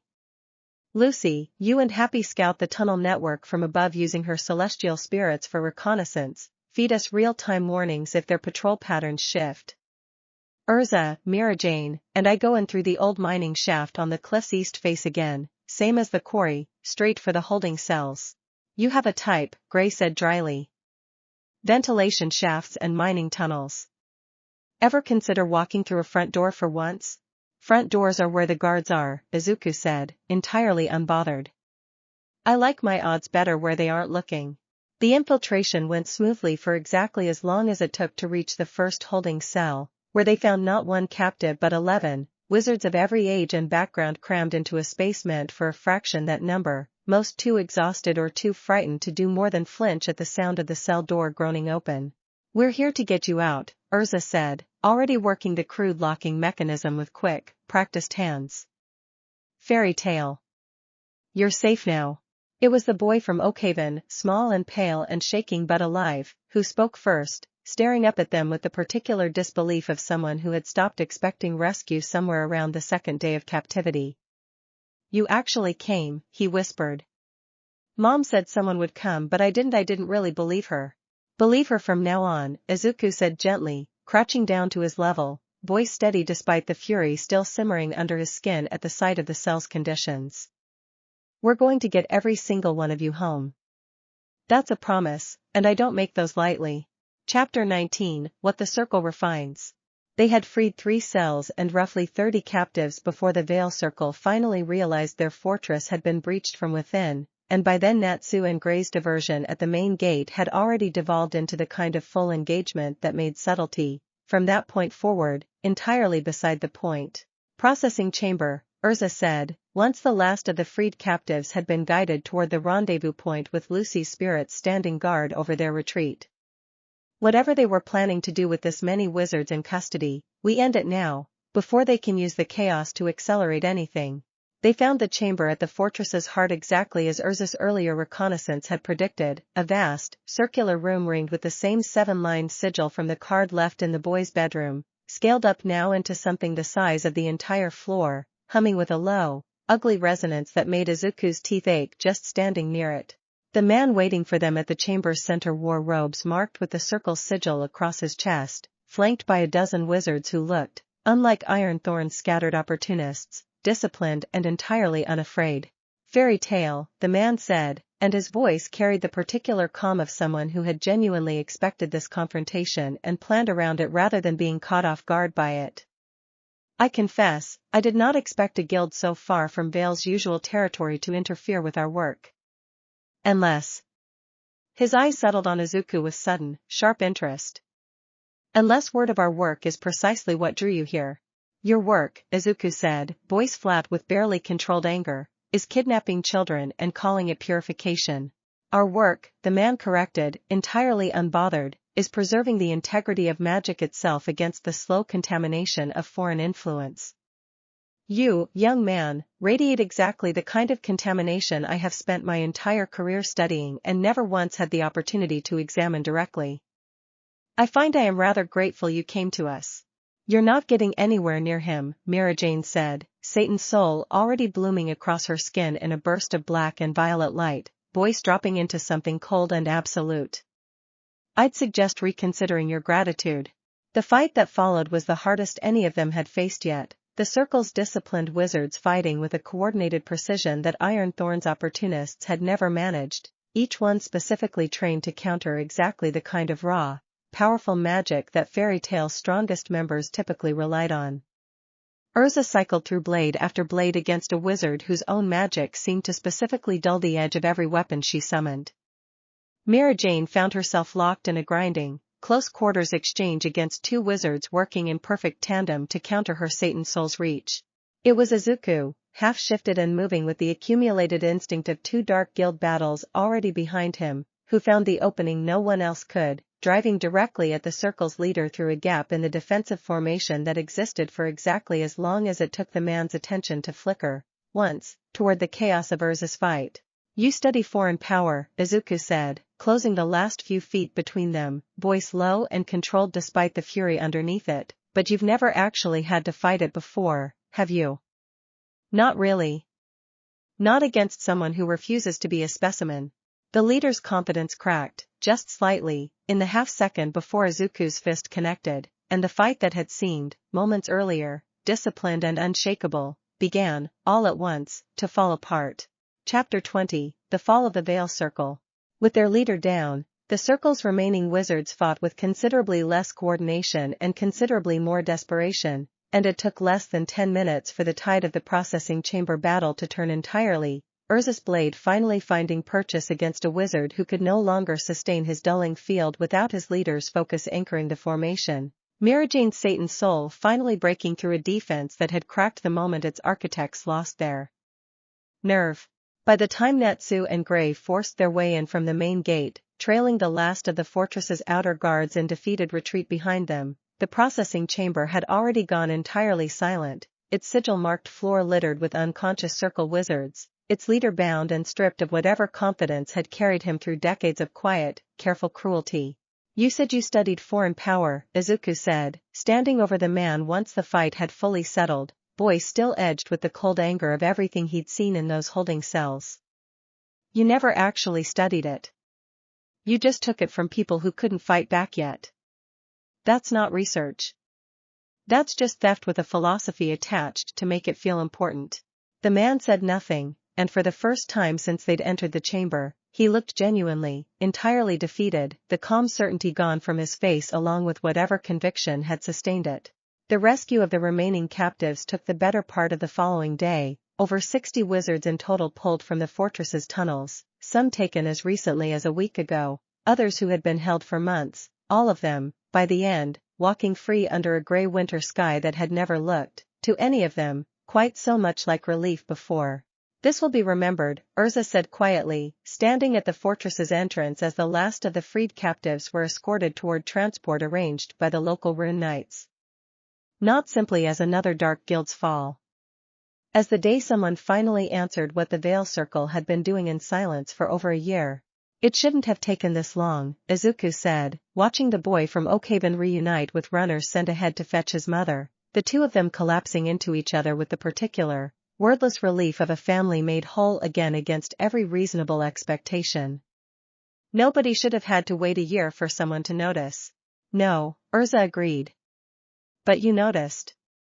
And you didn't stop until it was finished. That matters, Izuku, even if it can't undo what already happened before we arrived. Mirajane joined them at the entrance, exhaustion and quiet satisfaction warring across her face in equal measure, resting a hand briefly on Izuku's shoulder in a gesture that had become, somewhere over the past weeks, entirely unremarkable between them, and entirely necessary all the same. You held that whole fight together, she said. The plan, the timing, all of it. I don't think you fully understand yet what that's worth. I think I'm starting to, Izuku said, and looked out at the freed captives, at the boy laughing through tears in his mother's arms, at the fortress finally, fully quiet behind them, and felt something settle into place in his chest that had been slowly building since the day a villain's torn portal had first thrown him into a world that had never asked him to be anything other than exactly who he already was. Chapter 21, Letters from Home. They returned to Magnolia to find a letter waiting for Izuku, delivered by a courier hawk that had apparently been circling the guild hall for 2 days trying to determine where, exactly, its recipient had gotten to. The handwriting on the envelope was unfamiliar, the wax seal stamped with a symbol that made Erza go very still the moment she saw it over his shoulder. That is the seal of the Magic Council, she said. You've drawn their attention. The letter, once opened, turned out to be considerably less alarming than its seal suggested, a formal but almost bemused inquiry from a council researcher requesting permission to study, from a respectful distance and entirely on Izuku's own terms, the phenomenon of a wizard whose power appeared to originate entirely outside any known magical tradition in Fiori recorded history. They heard about the Veil Circle Fortress, Makarov said, reading over the letter with an expression somewhere between wariness and grim amusement. Word of a foreign origin wizard single-handedly breaking their leader's confidence apparently travels fast, even through official channels that are usually slower than a Sunday market. Should I be worried? Izuku asked. Cautious, Makarov said. Not worried. The council can be political and occasionally short-sighted, but it does not typically manufacture threats out of curiosity alone. I would simply advise you decide, carefully, how much of yourself you wish to share with people who study power more readily than they understand the person carrying it. I've had practice with that too, Izuku said, thinking of hero course entrance exams and Quirk registration forms and a lifetime of institutions that had wanted to categorize him before they'd ever bothered to know him. I think I can handle a few careful letters. That evening, the guild hall's noise settled into its usual comfortable chaos, and Izuku found himself, not for the first time, surrounded without quite meaning to be, Lucy leaning against one side of the table recounting an exaggerated version of the fortress infiltration to a rapt audience of newer guild members, Juvia quietly present nearby in the particular, comfortable way she had taken to occupying space around him since Harjan, Mirajane behind the bar sending him a knowing smile every time their eyes met, and Erza settling into the seat directly beside him with the easy, wordless familiarity of someone who no longer needed to ask permission to simply be close. You've built something here, Makarov observed quietly, watching the scene from his usual spot atop the long table, more to himself than to anyone listening. Whether you meant to or not. He said it too softly for Izuku to hear, but the sentiment would have needed no explanation even if Izuku had, because for the first time in either world he had ever called home, he understood, sitting there in the noise and warmth of a guild hall that had somehow become exactly that, precisely what the old man meant. Chapter 22, The Celestial Wizard's Confession. It was Lucy who sought him out a few days later, finding him in the guild library poring over a stack of borrowed texts on magical theory that Makarov had recommended in preparation for the S-class trial, and she settled into the chair across from him with a hesitance that was unusual enough for her that Izuku set the book down immediately. "Something wrong?" he asked. "No," Lucy said, then reconsidered. "Maybe. I don't know. I've been trying to figure out how to say this for about a week now and I keep chickening out, so I'm just going to say it badly instead of not saying it at all." She took a breath. "Watching you plan that fortress rescue, watching the way you looked at that kid's cell and just decided, immediately, that you were going to fix it no matter what it cost you. It did something to me. I don't really have a more elegant way to put it." Izuku felt his face warm, caught entirely off guard despite months of watching similar moments unfold slowly with Erza, with Mirajane, with Juvia. "Lucy. I'm not asking you for anything," she said quickly, holding up a hand. "I know I'm not the only one who feels this way about you, and honestly, that used to bother me more than I want to admit, back before I actually got to know you properly. But it doesn't anymore. Erza and Mirajane and Juvia, they're my family. Watching all of us care about the same person doesn't feel like competition. It feels like exactly the kind of thing fairy tale is supposed to be built on." She smiled, a little shaky but entirely genuine. "I just wanted you to know. Whatever this becomes, or doesn't become, I'd rather you know than spend more weeks wondering why I keep finding excuses to sit next to you at the request board." "I'd noticed," Izuku admitted, smiling despite the warmth still rising in his cheeks. "I just didn't want to assume anything. I've spent a long time not being anyone's first choice for much of anything. It's strange, learning how to trust that this is real instead of waiting for the catch." "There's no catch," Lucy said. "Just a guild full of people who've decided, independently and repeatedly, that you're worth caring about. I know that probably still feels unfamiliar. I hope it stops feeling that way eventually." "It's getting there," Izuku said, and found, when she reached across the table to briefly squeeze his hand before standing to leave him to his reading, that he believed his own words a little more than he had that morning. Chapter 23, The Weight of the Trial. The S-class promotion trial, when the announcement finally came, turned out to be less a single test and more an extended proving ground spread across a chain of small, uninhabited islands off Fiori's southern coast, where candidates would be paired into teams and set loose to recover a series of hidden tokens scattered across increasingly dangerous terrain, all while the guild's current S-class wizards watched, judged, and occasionally intervened when things threatened to go too far wrong. "You'll be paired with me," Erza told him, the morning the candidate list was posted, her name and his listed together at the very bottom in fresh ink. "Master Makarov's decision, not mine, though I confess I would have requested it regardless." "Because you're my mentor," Izuku said. "Because I trust you with my back turned in a fight more than I trust most people who've worn this guild's mark for a decade," Erza corrected, and something in the plain, unadorned honesty of it settled warmly in Izuku's chest in a way that had nothing to do with the trial ahead at all. The islands, when they arrived, proved exactly as dangerous as advertised, thick with territorial magical wildlife and terrain specifically chosen for its unpredictability, and Izuku found himself, over the following 3 days, tested in ways that had little to do with raw power and everything to do with the kind of endurance, patience, and quick adaptation that no amount of studying strategy from the sidelines back in Muzidafu could have fully prepared him for. It was on the second night, exhausted and sheltering from a sudden coastal storm in the lee of a rock formation, that Erza finally asked him the question he'd half expected since the trial began. "Do you miss it?" she asked quietly, watching the rain lash against the cliffs beyond their shelter. "Your old world.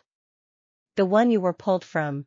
Izuku considered the question honestly, turning it over the way he turned over every difficult thing, methodically, without flinching from whatever answer he found. "Sometimes," he admitted. "I miss my mother. I miss knowing exactly how the world worked, even when that world didn't have much room for someone like me in it. But I don't miss who I was there nearly as much as I thought I would. That version of me was always waiting for permission to matter. I don't do that anymore." "No," Erza agreed, something warm and quiet in her voice. "You don't. Do you ever wonder if I'll want to go back?" Izuku asked, the question that had been sitting, unspoken, at the edges of more than one conversation over the past months.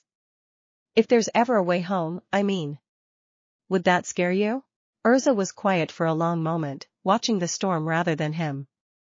It would frighten me to lose you, she said finally, simply, without any of the careful armor she usually wrapped around anything resembling vulnerability. But I would never ask you to stay somewhere smaller than the life you deserve, simply because losing you would hurt. That isn't the kind of caring I want to offer you, Izuku. Not ever. Something in Izuku's chest ached at that, warm and full and entirely unguarded, and he found himself reaching for her hand in the dark without fully deciding to, and found, too, that she let him, her fingers curling around his with a quiet, steady certainty that said more than either of them managed to put into words for the rest of that storm-soaked night. Chapter 24, What the Islands Remember. They cleared the trial's final stage on the fourth day, recovering the last hidden token from beneath a cliffside shrine guarded by a territorial wyvern that took the combined, coordinated effort of Erza's blades and the full, controlled strength of Izuku's ravaged takeover to finally subdue without serious injury to either of them, and when the guild's ferry arrived to collect the surviving candidate teams, Izuku Midoriya walked aboard as Fairy Tail's newest S-class wizard, a title that felt. Even as Master Makarov formally announced it back at the guild hall days later amid a celebration considerably louder than the one after Ironthorn's fall, almost secondary to everything else the trial had given him. To Izuku!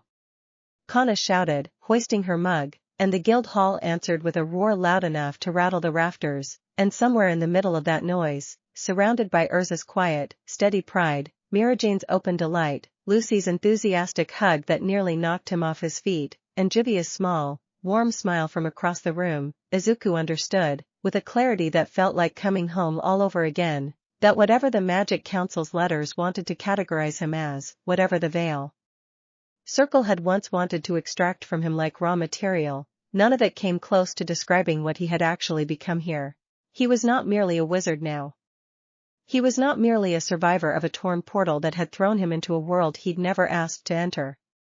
He was, for the first time in either life he had lived, exactly and entirely himself, chosen and choosing in equal measure, standing in the middle of a family that had never once needed him to prove himself worthy of belonging before they'd already decided he did. Master Makarov found him near the end of the celebration, standing slightly apart from the noise as he so often still did, though the old man noted, watching him, that the distance felt different now. Not the hesitant orbit of someone unsure if he belonged in the center of things. Simply a man who liked, occasionally, a quiet vantage point from which to watch the people he loved be happy. There is more coming, Makarov said, without preamble, settling onto the bench beside him. The council's interest will not simply fade because you answered a few polite letters. And the world beyond Fiori borders is larger and stranger than even I fully understand. Whatever pulled you here in the first place may yet have more to say about where your story goes next. I know, Izuku said, watching Erza laugh at something Natsu had said across the hall, watching Mirajane catch his eye and smile, watching Lucy and Juvia deep in some quiet conversation of their own near the request board. But I'm not facing any of it from the edge of the crowd anymore. Whatever comes next, I've got people who'll stand in it with me. Yes, Makarov said, and there was nothing but quiet, certain pride in the single word. You certainly do. Chapter 25, The Shape of an Old Wound. Being S-class changed less than Izuku expected and more than he was prepared for, all at once. The request board's upper tier of jobs, the ones marked with a red seal and reserved for wizards trusted to handle catastrophe without supervision, was suddenly his to claim, and yet the guild hall itself felt, if anything, warmer toward him than before, as though the promotion had simply confirmed something everyone had already quietly decided about him weeks ago. You're staring at the board like it might bite you, Mirajane observed, leaning against the bar beside him one gray autumn morning, 2 months after the trial's end, watching him study a red-sealed request with the particular intensity he reserved for problems that genuinely worried him. It's not the job, Izuku admitted, turning the paper so she could see it. It's the location. Someone's reporting unexplained tears in the sky near the eastern border. Localized, brief, but recurring. No magical signature the local guild could identify. Mirajane's easy expression sharpened immediately. That sounds like whatever brought me here, Izuku finished quietly. I've been half expecting something like this since the day I arrived. If there's a way in, there might eventually be a way for something else to come through too. Or someone. You think it could be a way home, Mirajane said, carefully, watching his face for a reaction he wasn't entirely sure how to give her. Maybe, Izuku said. Or maybe it's something worse. Fracture's quirk didn't feel controlled when it threw me here. If those tears are connected to him somehow, I don't love the idea of him following the same accident twice, except this time landing somewhere with people I care about standing in the blast radius. Mirajane set down the cloth she'd been using to wipe the bar, expression settling into the quiet, focused steel Izuku had learned, months ago now, sat just beneath her usual warmth like bedrock under soil. Then we go find out. Together. You are not walking into the possibility of your old world's worst villain alone, Izuku, not after everything. I wasn't planning to, Izuku said, and meant it, because if there was one thing 6 months in Earthland had thoroughly, permanently cured him of, it was the instinct to face the worst things alone simply because he thought that made them safer for everyone else. He brought the request to Makarov within the hour, and the old man's expression, on hearing the details, shifted rapidly from mild concern to something considerably graver. Erza and Mirajane will go with you, Makarov said, without needing to be asked. And I want Lucy and Juvia within a day's travel in reserve, in case whatever this is proves larger than a scouting mission can handle alone. He studied Izuku for a long moment. If this is truly connected to the portal that first brought you here, boy, I want you to understand something before you go. What's that?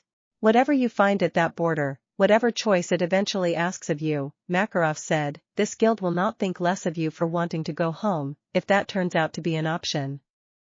Nor will we think less of you for choosing to stay. Either answer is allowed to be true. I simply want you walking into this without believing you owe anyone a particular outcome. Izuku thought about that the whole ride east, turning it over with the same careful attention he gave everything that mattered, and found, somewhere along the road, that he already knew his own answer, whatever the tear in the sky turned out to be. He just hadn't said it out loud to anyone yet, including himself. Chapter 26, The Tear in the Eastern Sky.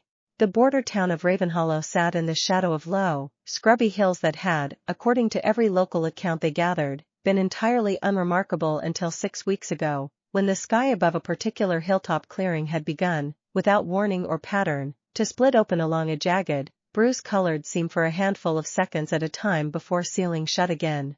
It happens roughly every 3 days, the town's elder told them, wringing her hands with the particular anxious energy of someone who had spent 6 weeks watching her home edge toward becoming a legend nobody wanted to be part of. Always the same spot. Always the same sound, like the air itself is being torn like cloth. We've kept everyone away from the hill since the second time it happened, when it singed the grass black in a perfect circle. Erza's expression, on hearing the description, went very still. That is not a natural magical phenomenon. Fiore has recorded space-time distortions before, but none with this kind of mechanical regularity. It sounds designed. Or, at the very least, caused by something with a consistent, repeating nature to it. Like a quirk, Izuku said quietly. Fracture's ability wasn't a spell. It was part of him, constant, always simmering under the surface even when he wasn't actively using it. If he's somehow still connected to whatever tore that first hole between our worlds, it's possible some fragment of that connection is still bleeding through here, on a cycle, even without him actively trying to open anything. You're saying the portal that brought you here might not have fully closed, Mirajane said. That it's been leaking, this whole time, somewhere no one happened to be watching. It's possible, Izuku said. I don't know enough about how his quirk actually worked at a fundamental level to be certain.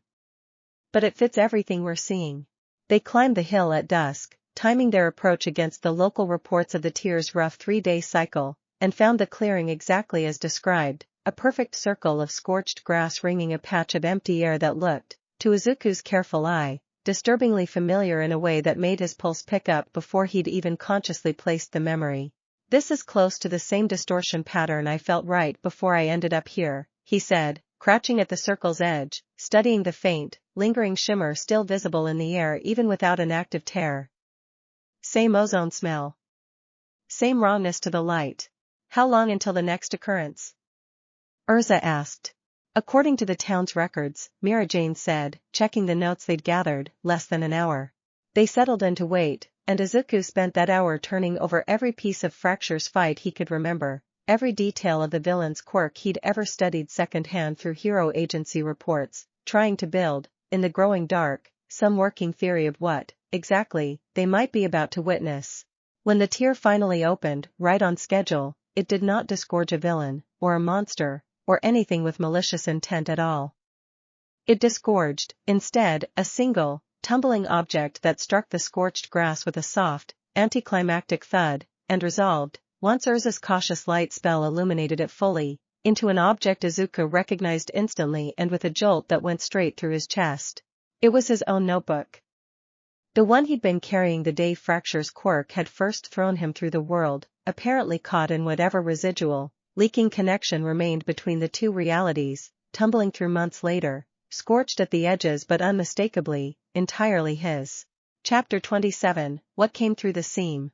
Izuku knelt in the scorched grass holding his own old notebook with hands that had, without his fully noticing, begun to shake, flipping through pages of hero analysis and half-formed strategy notes he'd written in a life that felt, now, both entirely his own and impossibly distant, like reading the diary of someone he used to know rather than someone he still was. It's really from your world, Mirajane said softly, crouching beside him, careful not to crowd the moment even as her hand found his shoulder in quiet, steady support. It's really from my world, Izuku confirmed, voice a little unsteady. Which means the connection isn't fully closed.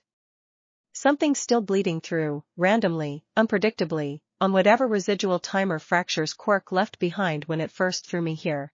Could you use it? Erza asked, carefully, watching him with the particular attentiveness she reserved for moments she suspected mattered more than they first appeared. To go back, I mean. If the connection still exists.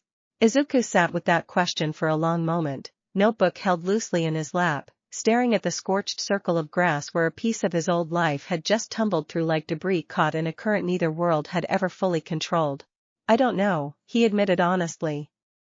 I don't know if it's stable enough to survive a return trip, or if trying would just get me stranded somewhere between both worlds entirely. I don't know if my mother even knows I'm alive, or if everyone back home thinks I died in that warehouse district the day Fracture's quirk went off. There's a lot I don't know. But, Mirajane said gently, reading the shape of the sentence he hadn't finished yet.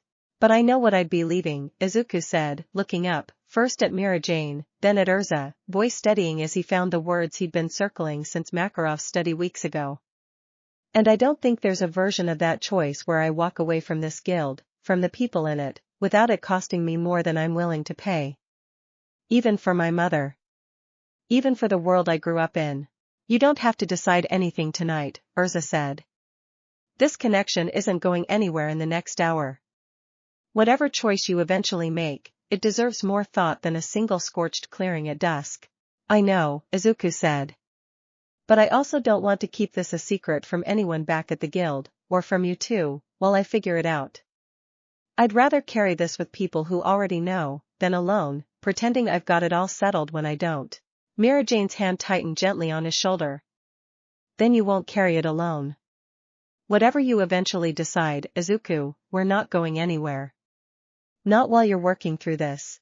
They made camp that night at the base of the hill rather than returning immediately to Ravenhollow, and Izuku fell asleep, notebook held loose in one hand, flanked on either side by two women who had, without either needing to say it aloud, silently agreed to keep watch over him through a night that had turned out considerably heavier than any of them had expected when the mission first began. Chapter 28, The Message in the Margins. It was Erza, flipping carefully through the notebook's scorched pages the following morning while Izuku slept later than usual, who found the detail that changed the shape of everything they thought they understood about the tear in the eastern sky. Izuku, she said, waking him with a gentleness that told him immediately something in her voice mattered. This page. Did you write this? He took the notebook, blinking sleep from his eyes, and found, on a page near the back that he did not remember filling in, handwriting that was unmistakably his own and yet entirely unfamiliar in content, a short, hurried note scrawled in a hand shakier than his usual careful print. If you're reading this, the portal is still active on your end. I don't know how much time has passed for you. It's been almost a year here. Everyone thinks you're dead except me. I've been leaving things at the site every time the tear opens, hoping something gets through. Please, if you can, find a way to answer. Mom. Izuku's breath caught entirely, reading his mother's careful, familiar handwriting disguised inside his own notebook's pages, clearly written directly onto a blank sheet before someone, somehow, had thrown the entire notebook back through whatever crack remained between the worlds. She's been trying to reach me, he said, voice thick with an emotion he didn't fully have words for yet. For almost a year. She never stopped believing I was out there somewhere. Of course she didn't, Mirajane said softly, reading over his shoulder. You're her son. Mothers don't give up on that easily, whatever world they're in. Erza studied the note for a long moment, expression carefully neutral in the way Izuku had learned meant she was working through something delicate.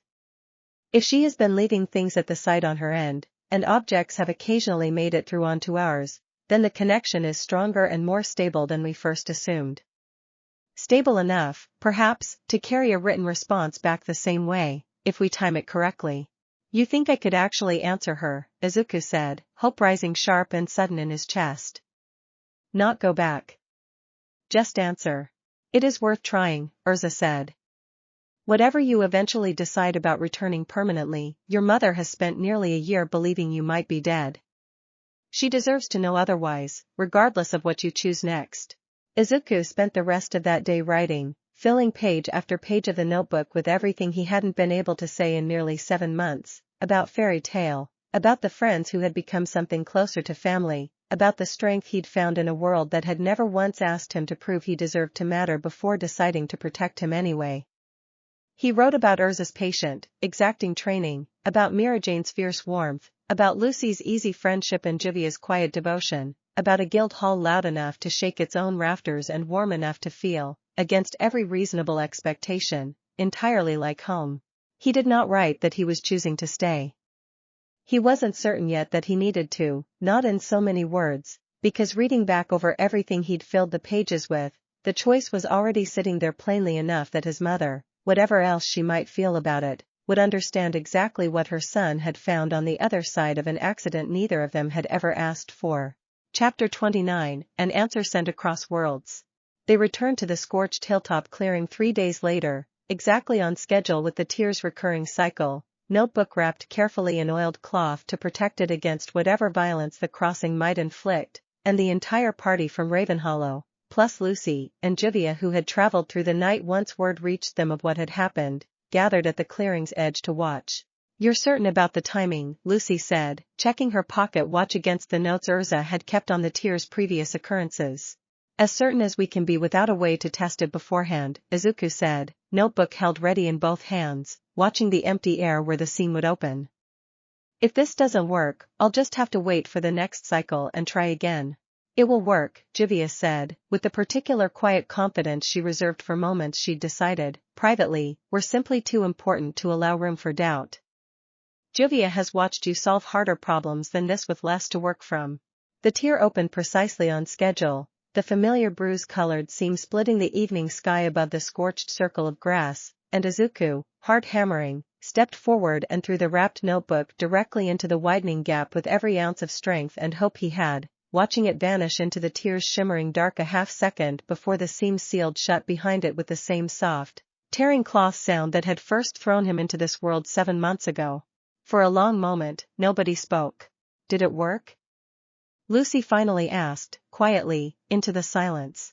I don't know, Izuku admitted. I won't know until the next cycle, if anything comes back through. Maybe not even then. But something in his chest had already settled regardless, the particular, quiet relief of having finally said the things that needed saying, whether or not the reply ever found its way back to him. He had told his mother he was alive. He had told her, in every way the pages allowed, that he had found a place worth staying in, without needing to explain why in terms that would make it sound like abandonment rather than growth. Erza's hand found his in the gathering dark, fingers curling around his with the same quiet certainty as that storm-soaked night on the Trial Islands months earlier, and Mirajane stepped close on his other side, and Lucy and Juvia flanked them both, and Izuku stood there at the center of 5 people who had, each in their own way and without ever needing to be asked, decided that whatever the tear in the sky eventually did or didn't carry back, he would never again have to face any part of this alone. Whatever happens next, Erza said quietly, you are not facing it by yourself. Not the loss, if that's what comes. Not the reunion, if that's what comes instead. Not anything. I know, Izuku said, and for the first time since finding the notebook, found that he could say it without his voice shaking at all. That's sort of the whole reason I already know what I'm choosing. Chapter 30, The Weight of a Choice Already Made. They waited out the following 3 days in Ravenhollow rather than returning immediately to Magnolia, the whole group settling into the small border town's single inn with the patient, watchful stillness of people prepared to see this particular thread through to whatever end it found, and it was on the evening of the 3rd day, exactly on schedule, that the tear opened one final time above the scorched hilltop clearing and delivered, gently this time rather than in a tumbling fall, a single sealed letter that drifted down through the seam like it had been thrown with considerably more care than the notebook had been on Izuku's end. His hand shook again, opening it, and this time it was Erza who steadied him with a quiet hand at his back rather than reading over his shoulder, giving him the privacy to absorb his mother's words fully before sharing them if he chose to. My Izuku. I don't fully understand what you've described, and I probably never will, not really, not the way you understand it living it. But I understand enough. I understand a mother whose son survived something terrible and found, on the other side of it, people who see him exactly as clearly as I always have. I understand that you found somewhere you're allowed to be as brave as you've always wanted to be, without anyone telling you first that you shouldn't try. I have grieved you for almost a year, and I will keep grieving the version of this where I don't get to watch you grow up in front of me. But I am not grieving you anymore, not like that. You're alive. You're loved. You're exactly where you're supposed to be, even if it broke my heart to read that in your own handwriting instead of hearing it across our kitchen table. Be happy, sweetheart. Be as brave as you've always been. I love you, whichever world you're standing in.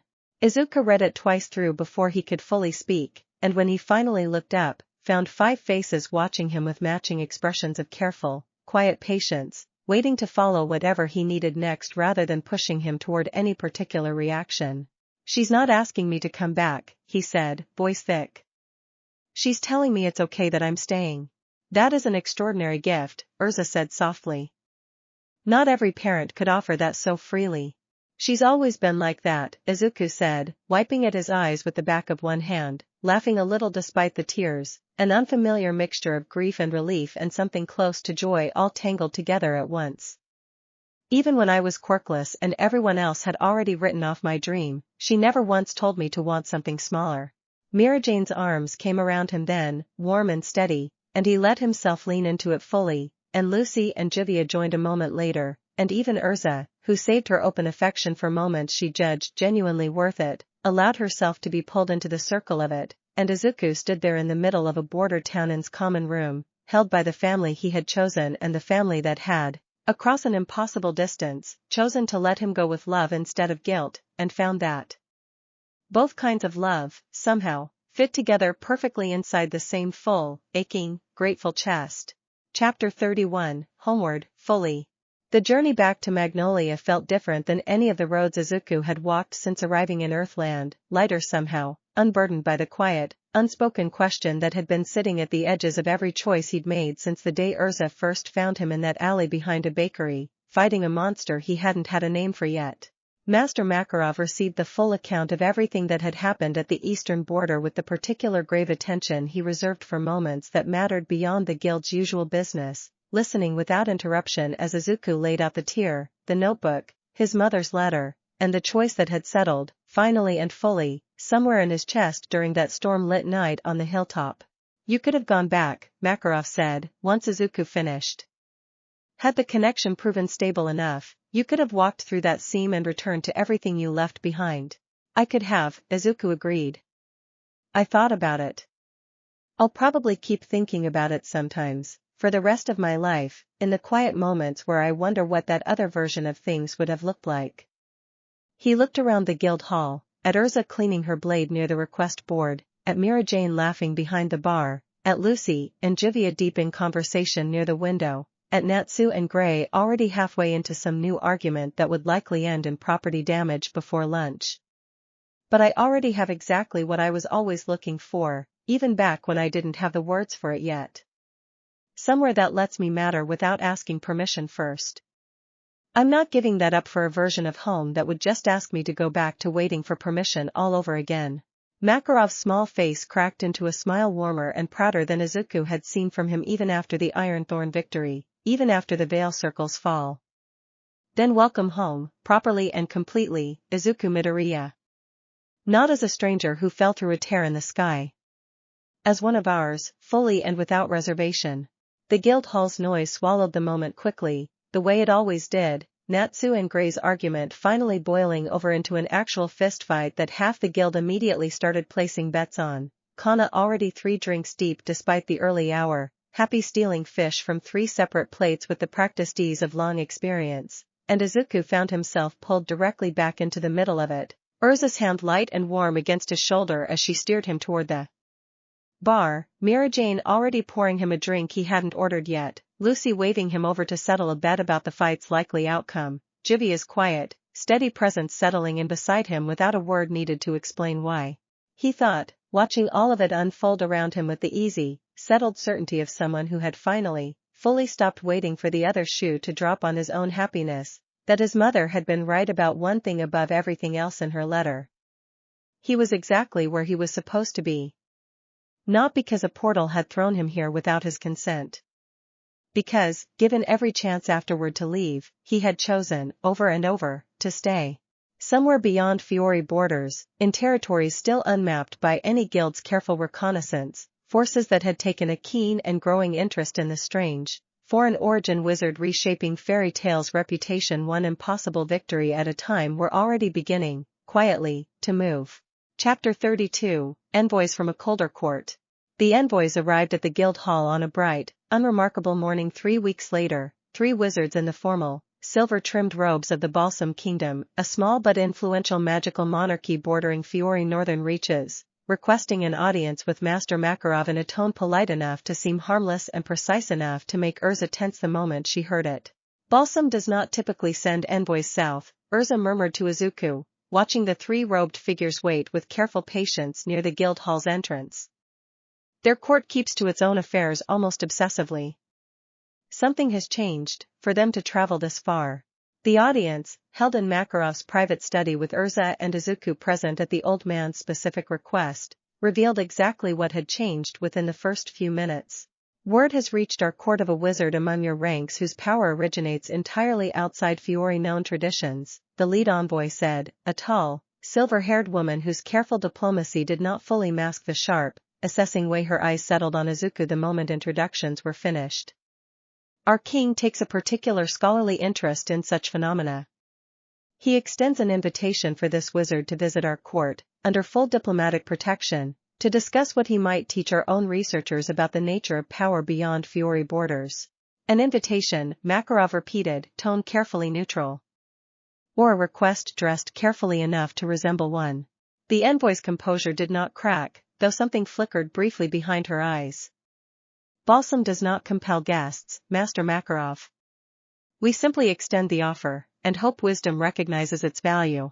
I appreciate the courtesy of the invitation, Izuku said, before Makarov could answer, careful to keep his own tone as measured as the envoy's. But I'd want considerably more detail about what your researchers actually intend to study, and how, before I'd consider traveling anywhere to discuss it. The last organization that took a scholarly interest in power like mine turned out to believe it should be extracted rather than simply studied. The envoy's expression shifted, just slightly, into something that looked almost like genuine surprise. You refer to the Veil Circle's fall. Word of that has reached us as well. I assure you, Balsam's interest bears no resemblance to that organization's methods. We seek understanding, not extraction. Forgive me for wanting more than an assurance, Izuku said, polite but entirely unmoved. I've learned, the hard way, that good intentions and bad ones can sound remarkably similar in a formal drawing room. Erza's small, approving glance at him did not go unnoticed by the envoy, whose composure cooled by several careful degrees. We had hoped for a more receptive audience, she said. Our king will be disappointed. Your king is welcome to send written proposals detailing exactly what this study would involve, Makarov said, stepping smoothly back into the conversation with the practiced ease of decades spent managing exactly this kind of delicate diplomatic friction. Fairy tale does not close doors carelessly. Nor do we open them without understanding fully what waits on the other side. The envoys departed within the hour, courteous to the last, though something in the careful, measured way the lead envoy studied Izuku one final time before leaving settled uneasily in his stomach long after the guild hall doors had closed behind her. Chapter 33, A Court's True Face. The written proposal arrived 2 weeks later, considerably more detailed than the envoy's careful diplomatic language had suggested, and considerably more alarming for exactly that reason.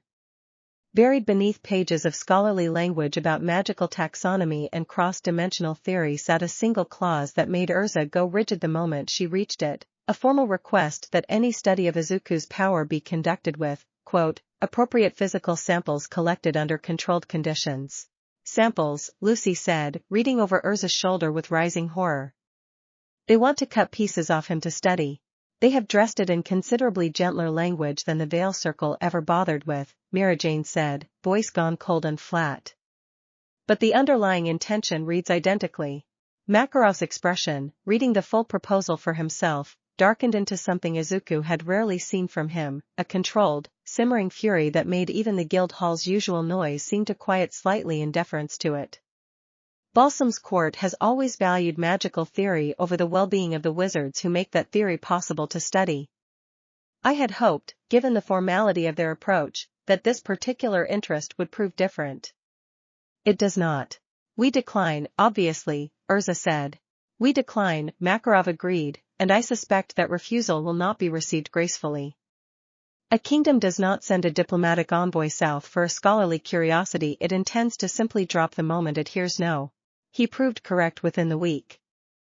Reports began filtering in from guild contacts along the northern border of increased Balsam military presence near several crossing points, official statements framed carefully as routine border security exercises that convinced absolutely no one who had seen the timing align so precisely with Fairy Tale's refusal.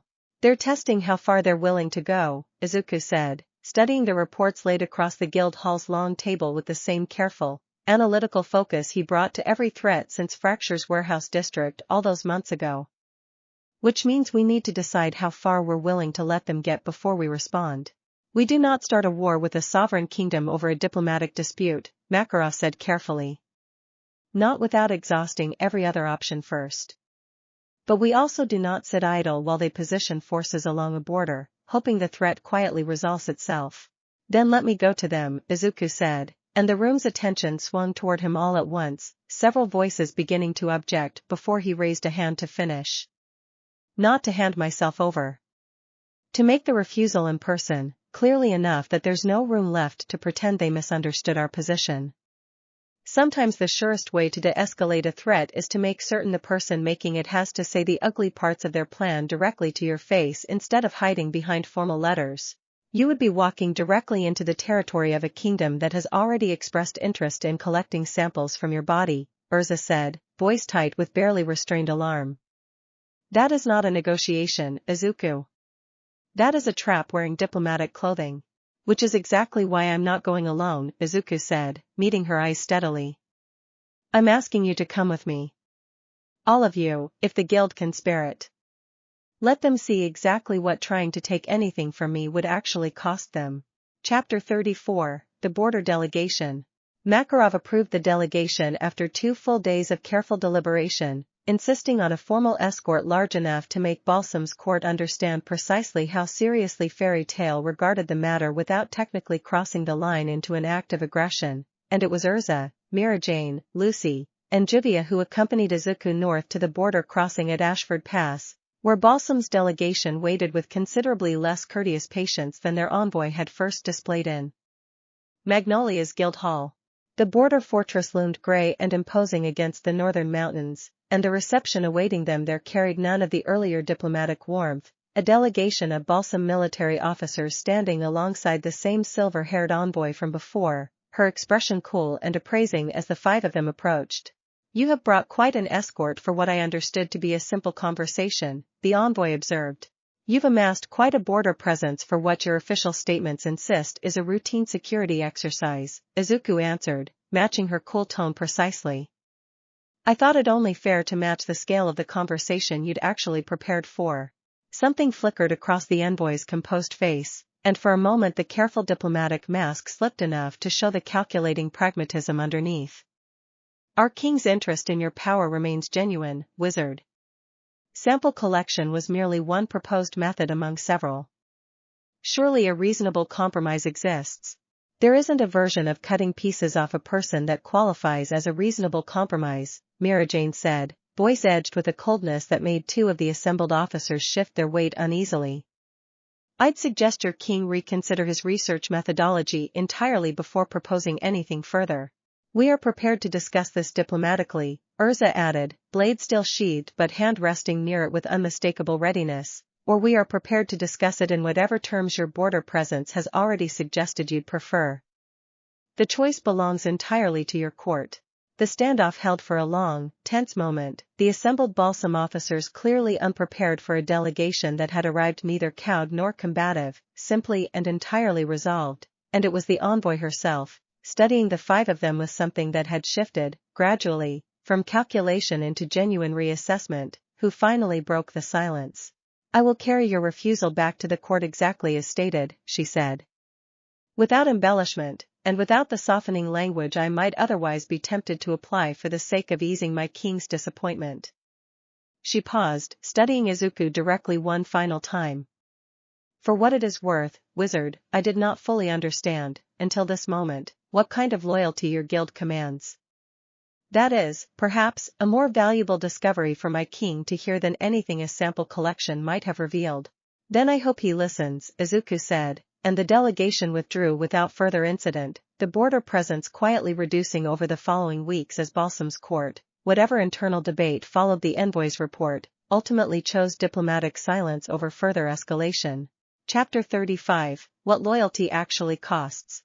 The ride back to Magnolia felt entirely different from the tense journey north, the five of them settling into the easy, companionable quiet of people who had faced down a genuine threat together and come through it without a single blow needing to be struck, which Erza noted, more than once along the road, was a rarer outcome than most of their missions tended to produce. You didn't flinch once back there, Lucy said, riding alongside Izuku as the border fortress finally faded from view behind them. Even when that envoy was talking about you like you were a specimen on a shelf. I've had practice, Izuku said. Being talked about like that, I mean. Not the specific specimen part, but people deciding what I was worth before bothering to ask me. I learned a long time ago that flinching just gives that kind of person more room to keep going. It worked, Juvia observed quietly. They withdrew the border presence within the week. It worked because we weren't actually alone in that fortress, Izuku said, looking around at the four of them in turn. That envoy didn't back down because of anything I said. She backed down because she watched four people ready to burn a kingdom's diplomatic standing to the ground rather than let anyone touch me, and realized that cost was considerably higher than whatever her research was worth. It was always going to be worth that much, Erza said simply, as if the statement required no further justification at all. You are not a resource to be weighed against political convenience, Izuku. You never were, from the very first day you charged that Vulcan with nothing but a rope and your own stubborn refusal to let someone else get hurt. Mirajane's hand found his over the space between their horses, warm and certain. That's what loyalty actually costs, when it's real, she said. Not comfortable diplomatic gestures. A willingness to stand in front of a threat and mean it completely, even when the threat wears a crown. They reached Magnolia by evening, the guild hall's familiar noise rising to meet them long before the building itself came into view, and Master Makarov met them at the door with an expression of quiet, profound relief that he didn't bother trying to hide behind his usual gruff exterior. Well? He asked, though something in his face suggested he already suspected the answer. Balsam understands our position, Erza said. Clearly, and without room for further misinterpretation. Good, Makarov said, and then, quieter, studying Izuku with the same warm pride that had settled over his face since the S-class trial's end. added, "You are becoming quite a complicated thing to threaten, Izuku Midoriya." "I confess I find that enormously reassuring. I've got a lot of reasons to stay hard to threaten," Izuku said, looking around at the 4 women who had ridden into a hostile border fortress without a moment's hesitation on his behalf, at the guild hall's noise and warmth spilling out into the evening air behind Makarov, at a life he had never expected to find on the other side of a villain's shattered quirk. "None of them are complicated at all, really.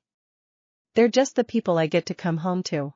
He walked through the guild hall doors that evening surrounded on every side, and somewhere in the noise and light of it, Mirajane's laughter and Erza's quiet warmth and Lucy's easy affection and Juvia's steady devotion all folding around him at once, Izuku Midoriya understood, more fully than he ever had before, exactly what it meant to belong somewhere without having to earn it over and over again. He had already earned it. Now he simply got to live inside it. Chapter 36, A Quiet Evening Earned. The days that followed settled into a rhythm gentler than any Izuku had known since arriving in Earthland, the guild's usual chaos continuing around him exactly as before, but carrying now a kind of settled certainty that made even the small, ordinary moments feel worth noticing in a way they hadn't quite before Ravenhollow, before the border fortress, before a letter crossing worlds had finally let him stop wondering what he might be giving up by choosing to stay. He spent one particularly quiet evening on the guild hall's rooftop, notebook open on his knee, filling pages that were entirely his own again rather than messages meant to cross an impossible distance, and was unsurprised, somewhere in the second hour, to hear the soft creak of the access ladder announcing company he hadn't needed to ask for. "Room for one more?" Lucy asked, settling down beside him without waiting for an answer, the two of them watching Magnolia's lamplit rooftops stretch out toward the harbor in comfortable silence for a while before she spoke again. "You seem lighter lately." "Since the letter." "I am," Izuku admitted. "I didn't realize how much weight I was carrying around, wondering if staying here meant I was choosing this family over the one I already had. Turns out I didn't actually have to choose between them at all. I just had to be brave enough to tell the truth and trust that my mother would understand it." "She sounds like she raised someone worth being proud of," Lucy said. "She did," Izuku said, smiling now, easy and unguarded in a way that would have seemed impossible to the boy who'd first stumbled into Fairy Tale's guild hall 7 months ago, uncertain of everything except his own refusal to stop trying. "I think she'd like all of you, actually. If she ever got the chance."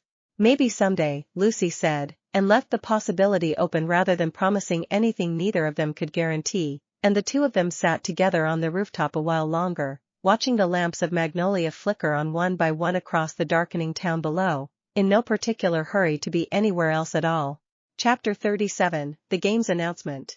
The announcement came the way most large disruptions to Fairy Tale's routine seem to, pinned to the request board on an otherwise unremarkable morning and read aloud by Mirajane in a voice that carried just enough excitement to silence the entire guild hall within seconds. The Grand Magic Games, Fiori's largest inter-guild tournament, would return this year after a decade-long hiatus, and every guild in the kingdom, large or small, was invited to field a team. 10 years, Makarov said, reading the official decree himself, something wistful and sharp crossing his weathered face at once. The last games ended in a controversy this kingdom spent a decade trying to forget. If the council has finally decided to revive them, they must believe enough time has passed to risk it again. "What kind of controversy?" Izuku asked, and noticed, in the brief pause before anyone answered, that several of the older guild members exchanged a look heavy with history they clearly weren't eager to unpack over breakfast. "A story for another evening," Erza said, gently but firmly closing that particular door for now. "What matters today is that Fairy Tale will field a team, and I intend for it to be one Fiori remembers for the right reasons this time." The selection process that followed was, by guild standards, almost disappointingly civil, Makarov gathering the S-class and near S-class ranks for a private discussion that produced, within the hour, a 5-person roster that surprised absolutely no one in the room even as it visibly thrilled several of them, Erza as captain, Natsu and Gray for raw offensive power, Lucy for her spirit's tactical versatility, and Izuku, whose nomination Makarov delivered with a simple, unadorned statement that settled the matter before anyone could raise an objection. He has led 2 dark guild assaults, negotiated down a hostile kingdom's border delegation, and earned his S-class rank in under a year through nothing but skill and character, Makarov said. I would be a poor guildmaster indeed if I did not trust him on this stage. Juvia, present at the announcement despite not having a roster spot, took the news with the same quiet, dignified composure she brought to most disappointments, though Izuku caught the flicker of something wistful cross her face before she smoothed it over entirely. You should be out there too, he told her later, finding her near the request board after the meeting broke up. Your magic's grown enormously since Harjan. Juvia is content, she said, though the slight hesitation before she said it told a more complicated story. There will be other years. Other games. For now, Juvia would rather cheer for the team from the stands than resent not being chosen for this one. That's a generous way to look at it, Izuku said. Juvia has had considerable practice being generous about things she wants and doesn't get right away, she said, with a small, private smile that made the comment land less sad than it might have otherwise. Go. Train. Make Master Makarov's confidence worth it. Juvia will be watching every moment, whether from the arena floor or the stands. Chapter 38, Training for a Stage That Watches. The weeks leading up to the games settled into a training rhythm more intense than anything Izuku had experienced since his earliest days bonding the Ravage takeover, Erza driving the team through coordinated drills designed less around individual power and more around the particular, complicated choreography of 5 wizards fighting as a single unit under the scrutiny of an entire kingdom's audience. The games are not simply about strength, Erza told them, during one particularly grueling session that left even Natsu breathing hard. They are about presentation, composure, and the ability to adapt on a stage where every mistake is watched by thousands. Fiore does not simply want to see who is strongest. It wants a story it can believe in. Sounds exhausting, Gray said, wiping sweat from his brow. It is, Erza agreed. Which is precisely why we train for it properly, rather than assuming raw talent will carry us through 5 days of scrutiny. Izuku found himself, over those weeks, refining the Ravage takeover in ways he hadn't previously considered, Erza pushing him to master not simply the shift itself but the presentation of it, the control necessary to hold a half-transformed state indefinitely without exhausting himself, the discipline to fight a full bout without ever losing the composed, deliberate calm that had become, over the past year, as much a part of his identity as the magic itself. You've gotten faster since the quarry, Mirajane observed, watching one late evening training session from the yard's edge, arms crossed, expression a careful mixture of professional assessment and something warmer underneath it. Faster than even I expected, honestly. I've had good reasons to keep improving, Izuku said, letting the shift recede, catching his breath. Every threat since I got here has raised the stakes a little higher. Feels irresponsible not to keep pace with that. That's a very serious way to think about a tournament, Mirajane said, though her smile suggested she didn't entirely disagree with the instinct behind it. I don't really know how to think about anything the easy way anymore, Izuku admitted, smiling back. I think that might just be who I am now. I like who you are now, Mirajane said, simply, and stepped close enough to press a light, easy kiss to his cheek before she could think better of it, the gesture unhurried and unguarded in a way that made Izuku's pulse skip despite the exhaustion still settling through his limbs. Get some rest. You'll need it before Crocus.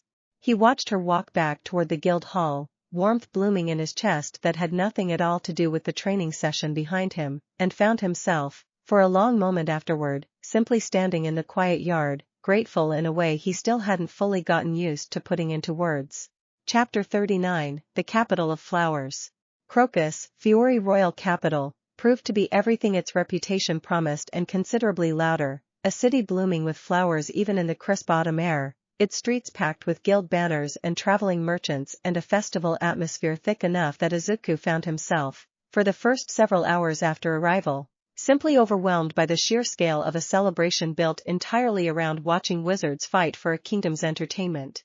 Try not to look too much like you've never seen a city this size, Gray said, amused, as the 5 of them made their way toward the guild's assigned lodgings. You'll give away how new you actually are. I think everyone already knows how new I am, Izuku said, watching a passing merchant hawk fairy tale commemorative charms alongside charms for at least a dozen rival guilds. There aren't exactly a lot of foreign origin wizards wandering around Fiore history for people to compare me against. The opening ceremony that evening drew a crowd larger than anything Izuku had witnessed even during his hero course years back in Mizudafu, an entire coliseum packed to capacity, banners from every participating guild snapping in the wind, and when Fairy Tail's team was announced to the assembled crowd, the reaction that greeted them carried a complicated mixture of enthusiasm and open, curious scrutiny that made it clear exactly how far word of the past year's events had already traveled. The wizard who fell from another world. One commentator's voice boomed across the Colosseum's magical amplification, and Izuku felt several thousand pairs of eyes settle on him at once with an intensity that would have been paralyzing a year ago and now simply registered, distantly, as one more thing to remain calm and composed through. Fairy Tail's newest S-class talent steps onto Crocus's stage for the very first time. Erza's hand found his shoulder briefly amid the noise, steady and grounding. "You don't have to prove anything to this crowd," she murmured, "just for him. Only to yourself, and to us, and we already know exactly what you're capable of." "I know," Izuku said, and found, standing there under thousands of curious eyes in a foreign capital city on a world he'd never expected to call home, that the old, familiar instinct to shrink from attention had finally, fully quieted somewhere over the past year, replaced by something steadier, not indifference to the scrutiny, exactly, but a settled confidence that whatever the crowd decided to think of him, it would not change who he already knew himself to be. The first day's events opened the following morning, and Fairy Tail's team, 5 wizards who had trained together with a cohesion few rival guilds could match, began carving out exactly the kind of reputation Erza had promised the games would demand. Chapter 40, A Rival Worth Watching. The rival guild that drew the most attention across the first 2 days of competition called themselves Silver Wing, a disciplined, highly ranked team from Fiori Western Coast whose captain, a sharp-eyed wizard named Dorian Ashworth, seemed to take a particular, pointed interest in Fairy Tail's newest S-class edition from the moment the team rosters were formally announced. "He's been watching you all morning," Lucy murmured, nodding subtly toward the Silver Wing section of the competitors' box during a break between events. "Not in a friendly scouting sort of way either." "I noticed," Izuku said. "I think he sees me as either an opportunity or a threat, and hasn't fully decided which yet." He got his answer the following afternoon, when the tournament's bracket paired him directly against Dorian in a one-on-one exhibition match that drew, by the Coliseum's own announcement, the largest single-bout audience of the entire tournament so far. "I've studied every report I could find on you," Dorian said, as the two of them took their positions at opposite ends of the arena floor, voice carrying just far enough for Izuku alone to hear over the crowd's rising anticipation. A wizard with no magical origin at all, who somehow bonded a lost magic strong enough to shrug off suppression lacrima entirely. "I confess, I've been looking forward to testing that claim myself rather than simply reading about it." "Then let's find out together," Izuku said, settling into the loose, ready stance Erza had drilled into him over months of training, and the match began the moment the referee's flag dropped. Dorian's magic turned out to be a disciplined, technically precise form of wind manipulation, fast and cutting and considerably more dangerous in the enclosed arena than it might have appeared from the stands, and for the first several exchanges, Izuku found himself genuinely tested in a way few opponents outside actual life or death combat had managed to test him, forced to rely on every ounce of the tactical instinct that had carried him through 2 dark guild assaults just to avoid the sharpest edges of Dorian's blades of compressed wind. But tested was not the same as beaten, and somewhere around the 4th minute, Izuku found the rhythm of it, the particular, familiar clarity that settled over him whenever a fight demanded his full analytical focus, cataloging the pattern of Dorian's strikes, the subtle tell in his stance that preceded each directional shift, until the Wind Wizard's carefully disciplined offense began, one exchange at a time, to reveal exactly the openings Izuku needed. The match ended on a clean, decisive throw that put Dorian flat on the arena floor without serious injury to either competitor, the crowd's roar rising loud enough to rattle the Coliseum's upper tiers, and when Izuku offered a hand to help his opponent up, Dorian took it with the rueful, genuine respect of someone who had gotten exactly the answer he'd come looking for. "Every report undersold you," Dorian said, breathing hard but smiling despite the loss. "I look forward to watching whatever you do with the rest of this tournament, foreign wizard or not." Chapter 41, What the Crowd Doesn't See. The tournament's 3rd evening brought a formal banquet for competing guild captains and their teams, a gathering considerably more diplomatic than combative, and it was there, amid the polite conversation and careful political posturing of Fiori assembled magical elite, that Izuku first noticed the same silver-trimmed robes that had once visited Fairy Tale's guild hall months earlier, worn now by a different envoy entirely, watching the Fairy Tale table with the same careful, assessing patience he remembered from Ashford Pass.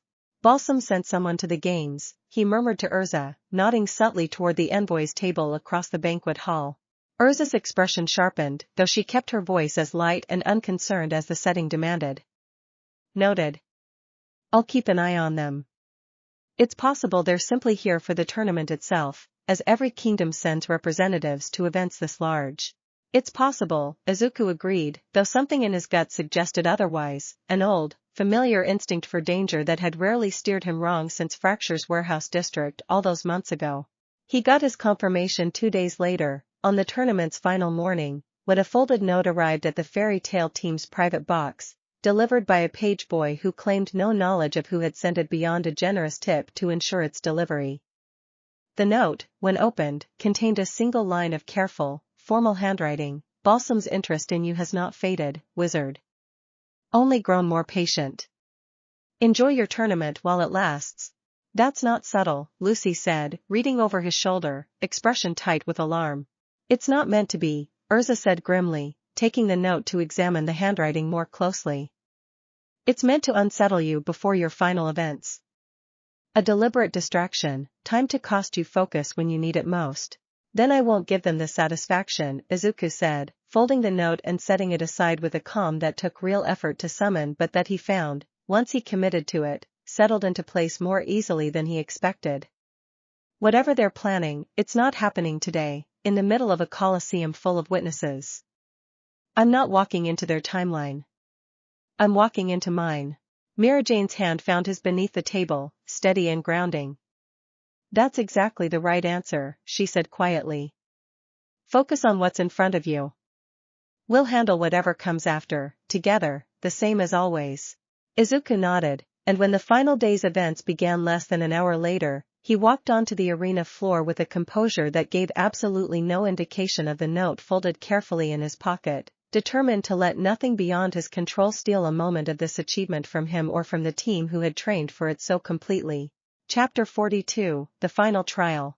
The game's final event, a team-based battle royale pitting the tournament's top-ranked guilds against one another in a single, sprawling arena transformed by magic into a shifting, unpredictable battlefield, drew a crowd that made every previous day's audience look modest by comparison, and Fairy Tale's team took the field to a roar loud enough to shake the Colosseum's very foundations.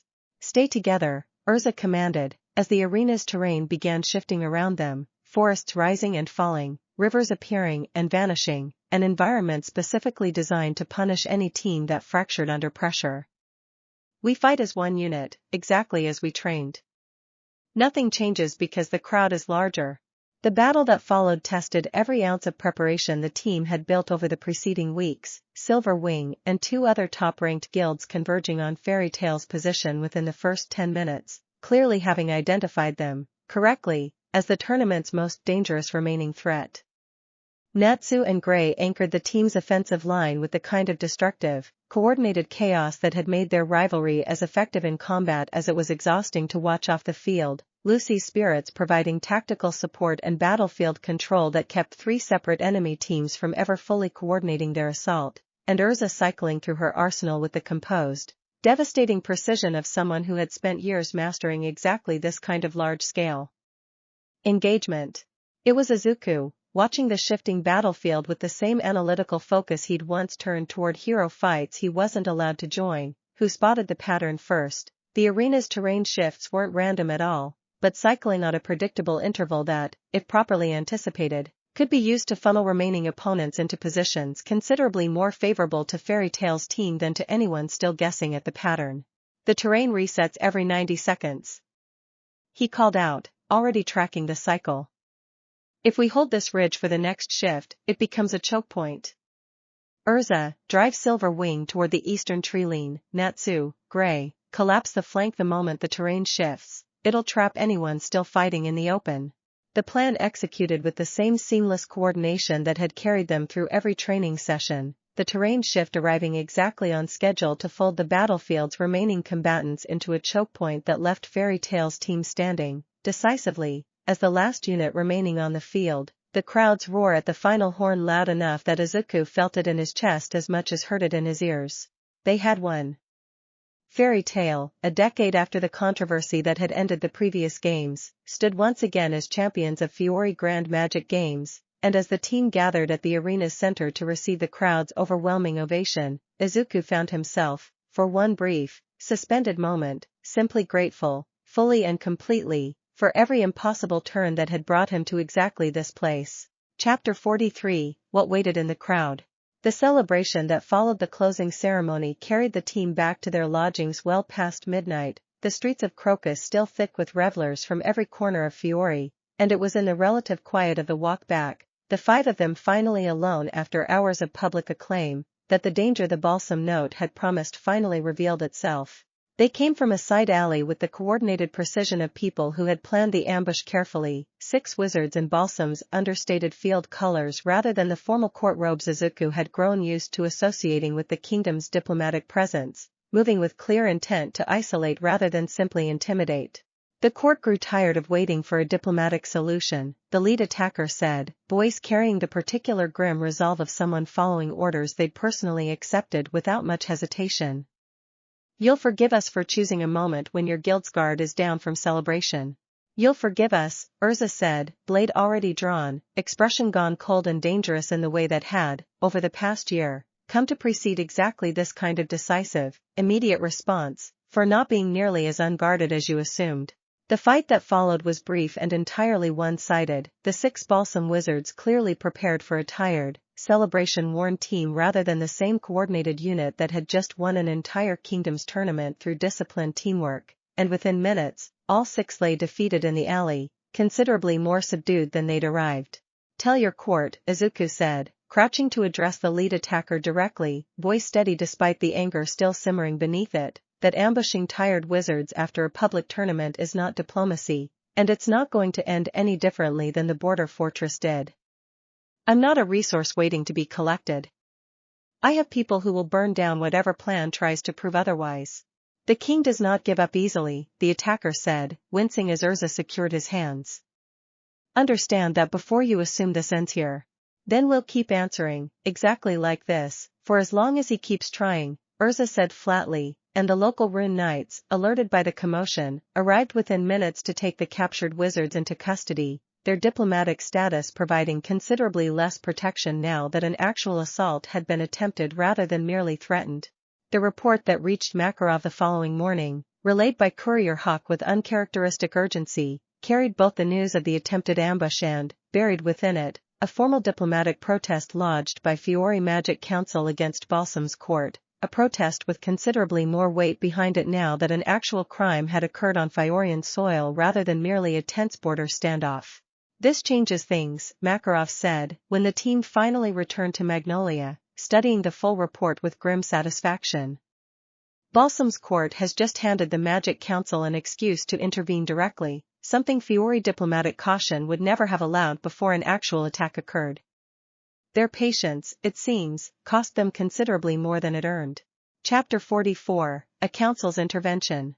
The Magic Council's formal response arrived within the week, considerably swifter and more decisive than the cautious, bureaucratic pace Izuku had come to expect from institutions of that scale, and it took the form of a binding diplomatic ultimatum delivered to Balsam's court: cease all interest, official or unofficial, in the wizard known as Izuku Midoriya, or face formal sanctions that would isolate the kingdom from Fiori broader magical trade networks entirely. They didn't do this out of concern for me specifically, Izuku observed, reading the council's official statement with the same careful skepticism he applied to every institution that suddenly discovered urgent interest in protecting him. They did it because an attempted assault on tournament champions during a nationally celebrated event makes Fiori look weak if it goes unanswered. Their motives and the outcome do not need to align perfectly for the outcome to still be worth having, Makarov said. Balsam's court will not risk further action now that the council has drawn a formal line. Whatever their king's obsession with your origins, he is, ultimately, a pragmatist. He will not sacrifice his kingdom's trade standing over a research interest, however deeply he holds it. The following weeks confirmed Makarov's assessment. Balsam's border presence withdrew entirely, official communications from the Northern Kingdom went quiet in a way that suggested careful, chastened retreat rather than any genuine change of heart, and the particular, low-simmering anxiety Izuku had carried since the eastern border's first tear in the sky finally, gradually, began to ease into something closer to ordinary caution rather than active dread. "You handled all of that better than I think I would have," Lucy told him one evening, the two of them sharing a quiet corner of the guild hall while the usual chaos continued around them. "An entire kingdom trying to collect you like a specimen, and you never once let it change who you actually are. I had a lot of practice with people deciding what I was worth before actually knowing me," Izuku said. "The stakes just got bigger this time. The instinct stayed exactly the same. Don't let anyone else's assumptions about you become the thing that defines you." "That's good advice," Lucy said. "You should write it down somewhere. Might help the next person the universe decides to drop through a portal into all this chaos." "If there's ever a next person," Izuku said, laughing despite himself, "I'll make sure they get the full notebook. Every lesson, every mistake, all of it." Erza, passing by the table with a fresh mug in hand, paused just long enough to rest a hand briefly on his shoulder, warm and familiar. "There is only one of you, Izuku," she said. "The council's ultimatum, the tournament victory, Balsam's retreat, none of it changes what was true from the very beginning. You were always going to be exactly this remarkable, portal or no portal."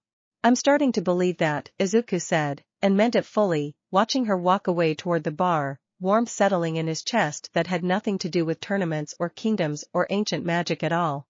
Chapter 45, The Quiet After the Storm.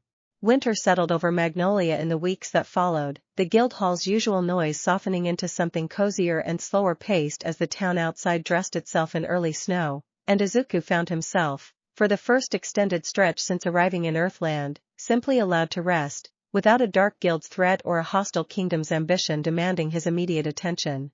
He spent much of that quiet season exactly where he'd first learned to feel most at home, in the Guildhall's warm, familiar chaos, surrounded by people who had, over the course of a single, impossible year, become as essential to him as anything he'd left behind in Muzidafu.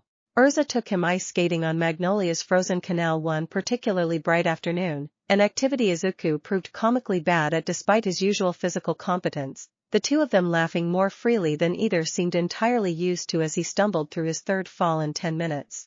"You fight monsters twice your size without flinching," Erza said, helping him up yet again, genuine amusement warming her usually composed features, "and yet a simple pair of ice skates has completely defeated you." "In my defense," Izuku said, wobbling upright, "nobody's ever actually tried to fight me on ice skates. I'll add it to my list of things to prepare for." Mirajane, for her part, spent one entire snowbound evening teaching him to bake, an activity that revealed, much to the guild's collective delight, that Izuku's analytical precision translated surprisingly well to exact measurements and careful timing, producing a batch of cookies that Mirajane declared, with obvious pride, better than her own first attempts had ever been. "You approach everything like a puzzle to solve properly," she said, watching him carefully level a measuring cup of flour with the same focus he brought to battle planning. "It's honestly a little endearing, how seriously you take something as simple as cookies." "Nothing's really simple if you care about doing it well," Izuku said, and Mirajane's answering smile carried a warmth that lingered with him long after the cookies had cooled.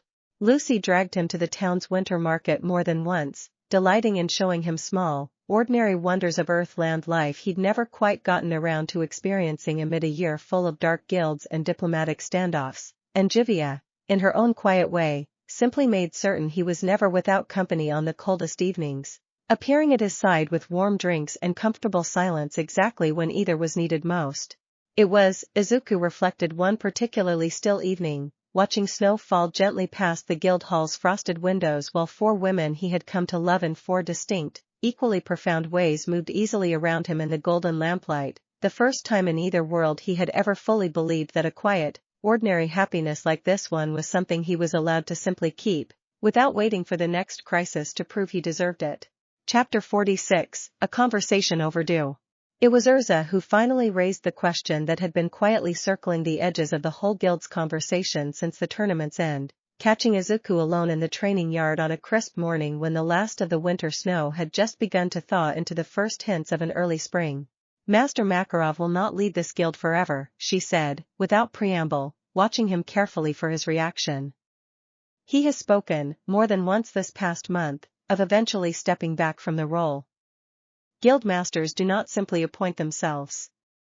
They are shaped, over years, by exactly the kind of judgment and leadership you've shown again and again since the day you arrived. You think he's considering me, Izuku said slowly, the idea settling into him with a weight he hadn't fully anticipated. I think, Erza said carefully, that most of this guild already considers you exactly that kind of person, whether or not the title has been formally discussed. I have watched you lead assaults, negotiate with hostile kingdoms, and hold this entire family together during moments that would have fractured lesser leaders. I would not be surprised if Makarov intends to eventually ask you to carry that weight permanently. Izuku sat with that for a long moment, turning the idea over with the same careful thoroughness he gave everything that mattered. I don't want it because it would prove something, he said finally. I want to earn it because it's actually right for the people I'd be leading, not because it would feel like the final piece of some story about how far I've come. That, Erza said, something warm and certain in her voice, is precisely the answer that would make you the right choice, if it ever comes to that. The wizards who chase the title for what it proves about themselves rarely deserve to hold it. You have never once chased anything for what it would prove. Only for what it would let you protect. Thank you, Izuku said quietly. For believing that, even before I fully believed it myself.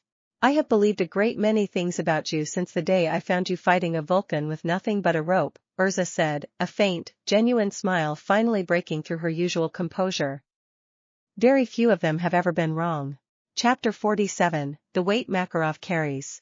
Makarov confirmed Erza's suspicion himself, a few days later, in another of the quiet, private study conversations that had, over the past year, come to mark the genuinely important turning points of Izuku's life in Earthland. I am old, Izuku, the guildmaster said, without any of his usual gruff deflection.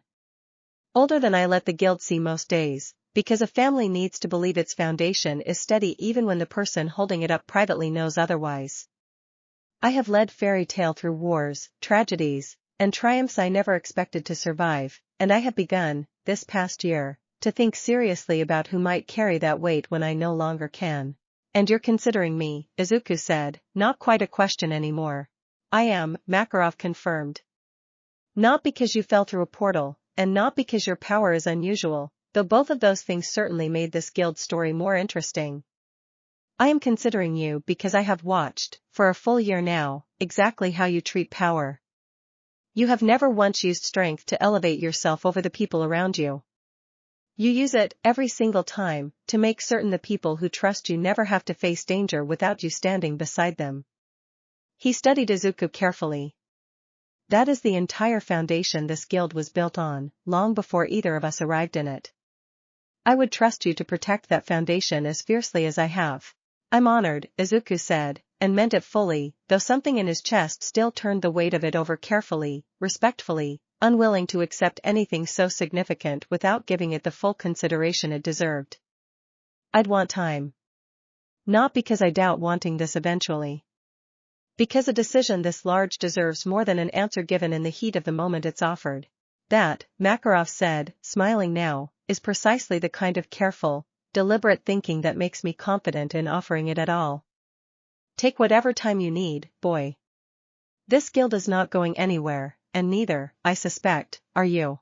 Izuku left the study that afternoon carrying something heavier and more hopeful than he'd walked in with, and found himself, wandering the guild hall's familiar noise afterward, looking at the people around him with a new, deliberate attention, imagining, for the first time, what it might actually mean to carry the full weight of their well-being not simply as a fighter standing beside them, but as the person ultimately responsible for the family they had all built together. Chapter 48, What the Family Decides. Word of Makarov's private conversation spread through the guild with the particular speed that only genuinely important news ever seemed to travel at fairy tale, and Izuku found himself, over the following days, approached quietly and individually by guild members he'd fought alongside, trained beside, and grown to love as family, each offering, in their own way, exactly the kind of honest, unguarded support that made the weight of the decision ahead feel, gradually, less like a burden and more like a gift he was simply being trusted to carry well. "You'd be good at it," Gray told him bluntly, over a shared drink one evening. "Better than you probably think. You already do half the job anyway, making sure everyone's got a plan before they walk into something dangerous." "High praise, coming from you," Izuku said, and Gray's shrug carried more genuine warmth than the gesture usually allowed itself to show. Natsu's endorsement came considerably louder and less subtle, delivered in the middle of the guild hall at a volume that made half the room turn to listen. "You're already basically the guy everyone follows into a fight without asking questions first. Might as well make it official." It was Lucy, Mirajane, Erza, and Juvia together, finding him on a quiet evening at the same rooftop where he'd once shared a conversation with Lucy about his mother's letter, who offered the conversation that mattered most, the four of them settling around him with the easy, comfortable familiarity of a year spent building exactly this kind of unshakable closeness. "Whatever you decide," Erza said, speaking first, "know that it changes nothing between the five of us. We do not care for you because of a title you might someday carry. We care for you because of who you already are, guild master or not." "That's exactly right," Mirajane agreed, settling close against his other side. "Though for what it's worth, I think you'd carry that weight beautifully, when the time comes. You already carry so much of it quietly, without anyone even asking you to." "Juvia agrees," Juvia said simply, and the plain, quiet certainty of it carried more weight than a longer speech might have managed. "And for the record," Lucy added, grinning, "I fully intend to remind you constantly that I called this back during your very first month here, when I told you Erza wouldn't stop talking about you. I have excellent instincts about these things." Izuku laughed, warmth and gratitude tangling together in his chest in a way that had become, over the past year, wonderfully, reliably familiar, and looked out at Magnolia's lamplit rooftop stretching toward the harbor, at the family gathered close around him, and understood, with a clarity that settled deep and certain, that whatever answer he eventually gave Makarov, he would give it surrounded by exactly the people who had taught him what it truly meant to belong somewhere without ever needing to prove it first. Chapter 49, An answer given freely. Izuku returned to Makarov's study a week later, having spent that time exactly as he'd promised, weighing the offer with the same careful, deliberate thoroughness he brought to every decision that mattered, and found the old guild master waiting for him with a patience that suggested he had never once doubted an answer would eventually come. "I've decided," Izuku said, settling into the familiar chair across the desk. "Not today. Not next month, maybe not even next year. But someday, when you're ready to set that weight down, I want to be the one who picks it up. Not because it would prove anything about how far I've come. Because I've watched what this guild means to the people in it, and I want to spend however long it takes making certain that meaning never fades, the same way you've spent your whole life protecting it." Makarov's small face broke into an expression of pure, uncomplicated pride, the kind Izuku had rarely seen from him even after the guild's greatest victories. "Then I will hold you to that promise, Izuku Midoriya," he said. "And I will spend however many years remain to me teaching you every last thing I know about carrying it well." "I'd like that," Izuku said, and found, walking out of the study afterward into the guild hall's familiar noise and warmth, that the decision settled into him not as a weight at all, but as something closer to a promise kept to a family that had, without ever asking him to prove himself first, already decided he belonged among them completely. He found Erza, Mirajane, Lucy, and Juvia waiting near the bar when he emerged, none of them pretending not to have been anxiously watching the study door the entire time, and the look on his face must have told them everything they needed to know before he said a single word, because all four broke into smiles at once, warm and unguarded and entirely certain. "Well?" Mirajane asked, though her expression suggested she already knew. "Someday," Izuku said. "Not today. But someday, yes." The celebration that followed was smaller and quieter than the one after Ironthorn's fall, or the one after the S-class trial, or the roaring victory after the Grand Magic Games, but it felt, to Izuku, more significant than any of them, because it wasn't a celebration of a battle won or a threat defeated. It was simply four people who loved him, and a guild hall full of family who had chosen him just as thoroughly as he had chosen them, quietly, warmly, certain of exactly where this long, impossible, wonderful year had finally brought them all. Outside, Magnolia's late winter sky stretched clear and star-scattered above the guild hall's lamplit windows, entirely undisturbed by any tear or seam or portal, simply quiet, simply steady, simply home, in every sense of the word Izuku had ever hoped that particular word could mean. Chapter 50, A Letter Home. Izuku wrote to his mother again that same night, the notebook long since replaced by ordinary paper and a steady, practiced hand, filling the page not with grief or explanation this time but simply with news, the way any son might write to a mother he loved across whatever distance separated them. He told her about the games, about the cookies Mirajane had taught him to bake, about Erza's patient laughter on the ice, about Lucy's winter markets and Juvia's quiet, steady warmth on the coldest evenings. He told her, finally, about Makarov's offer, and the promise he'd made in answer, and found, writing it all out plainly, that the life he was describing needed no defense at all. It simply was, complete and whole and entirely his own. He did not know, folding the letter carefully and setting it aside to wait for the tear's next unpredictable opening, whether it would ever reach her, or whether some future crossing might carry her answer back to him again. But he found, sealing it regardless, that the not knowing no longer frightened him the way it once had. Some things were worth doing simply because they mattered, whether or not the universe promised you an answer in return. He set the letter on his windowsill, where the last of winter's moonlight caught its edges, and turned in for the night with the guild hall's distant, comfortable noise still drifting faintly through his window, certain, for the first time in a year of impossible turns, of exactly who he was and exactly where he belonged. Somewhere beyond the window, past the sleeping rooftops of Magnolia and the quiet, snow-dusted hills beyond it, the world kept turning the way it always had, indifferent to portals and prophecies and the particular, improbable story of a quirkless boy who had fallen through a tear in the sky and found, on the other side of it, everything he had once been told he shouldn't dare to want. Whatever came next, whatever new danger or diplomatic tangle or quiet, ordinary Tuesday the future eventually brought him, Izuku Midoriya finally understood, completely and without reservation, that he would not be facing any of it alone.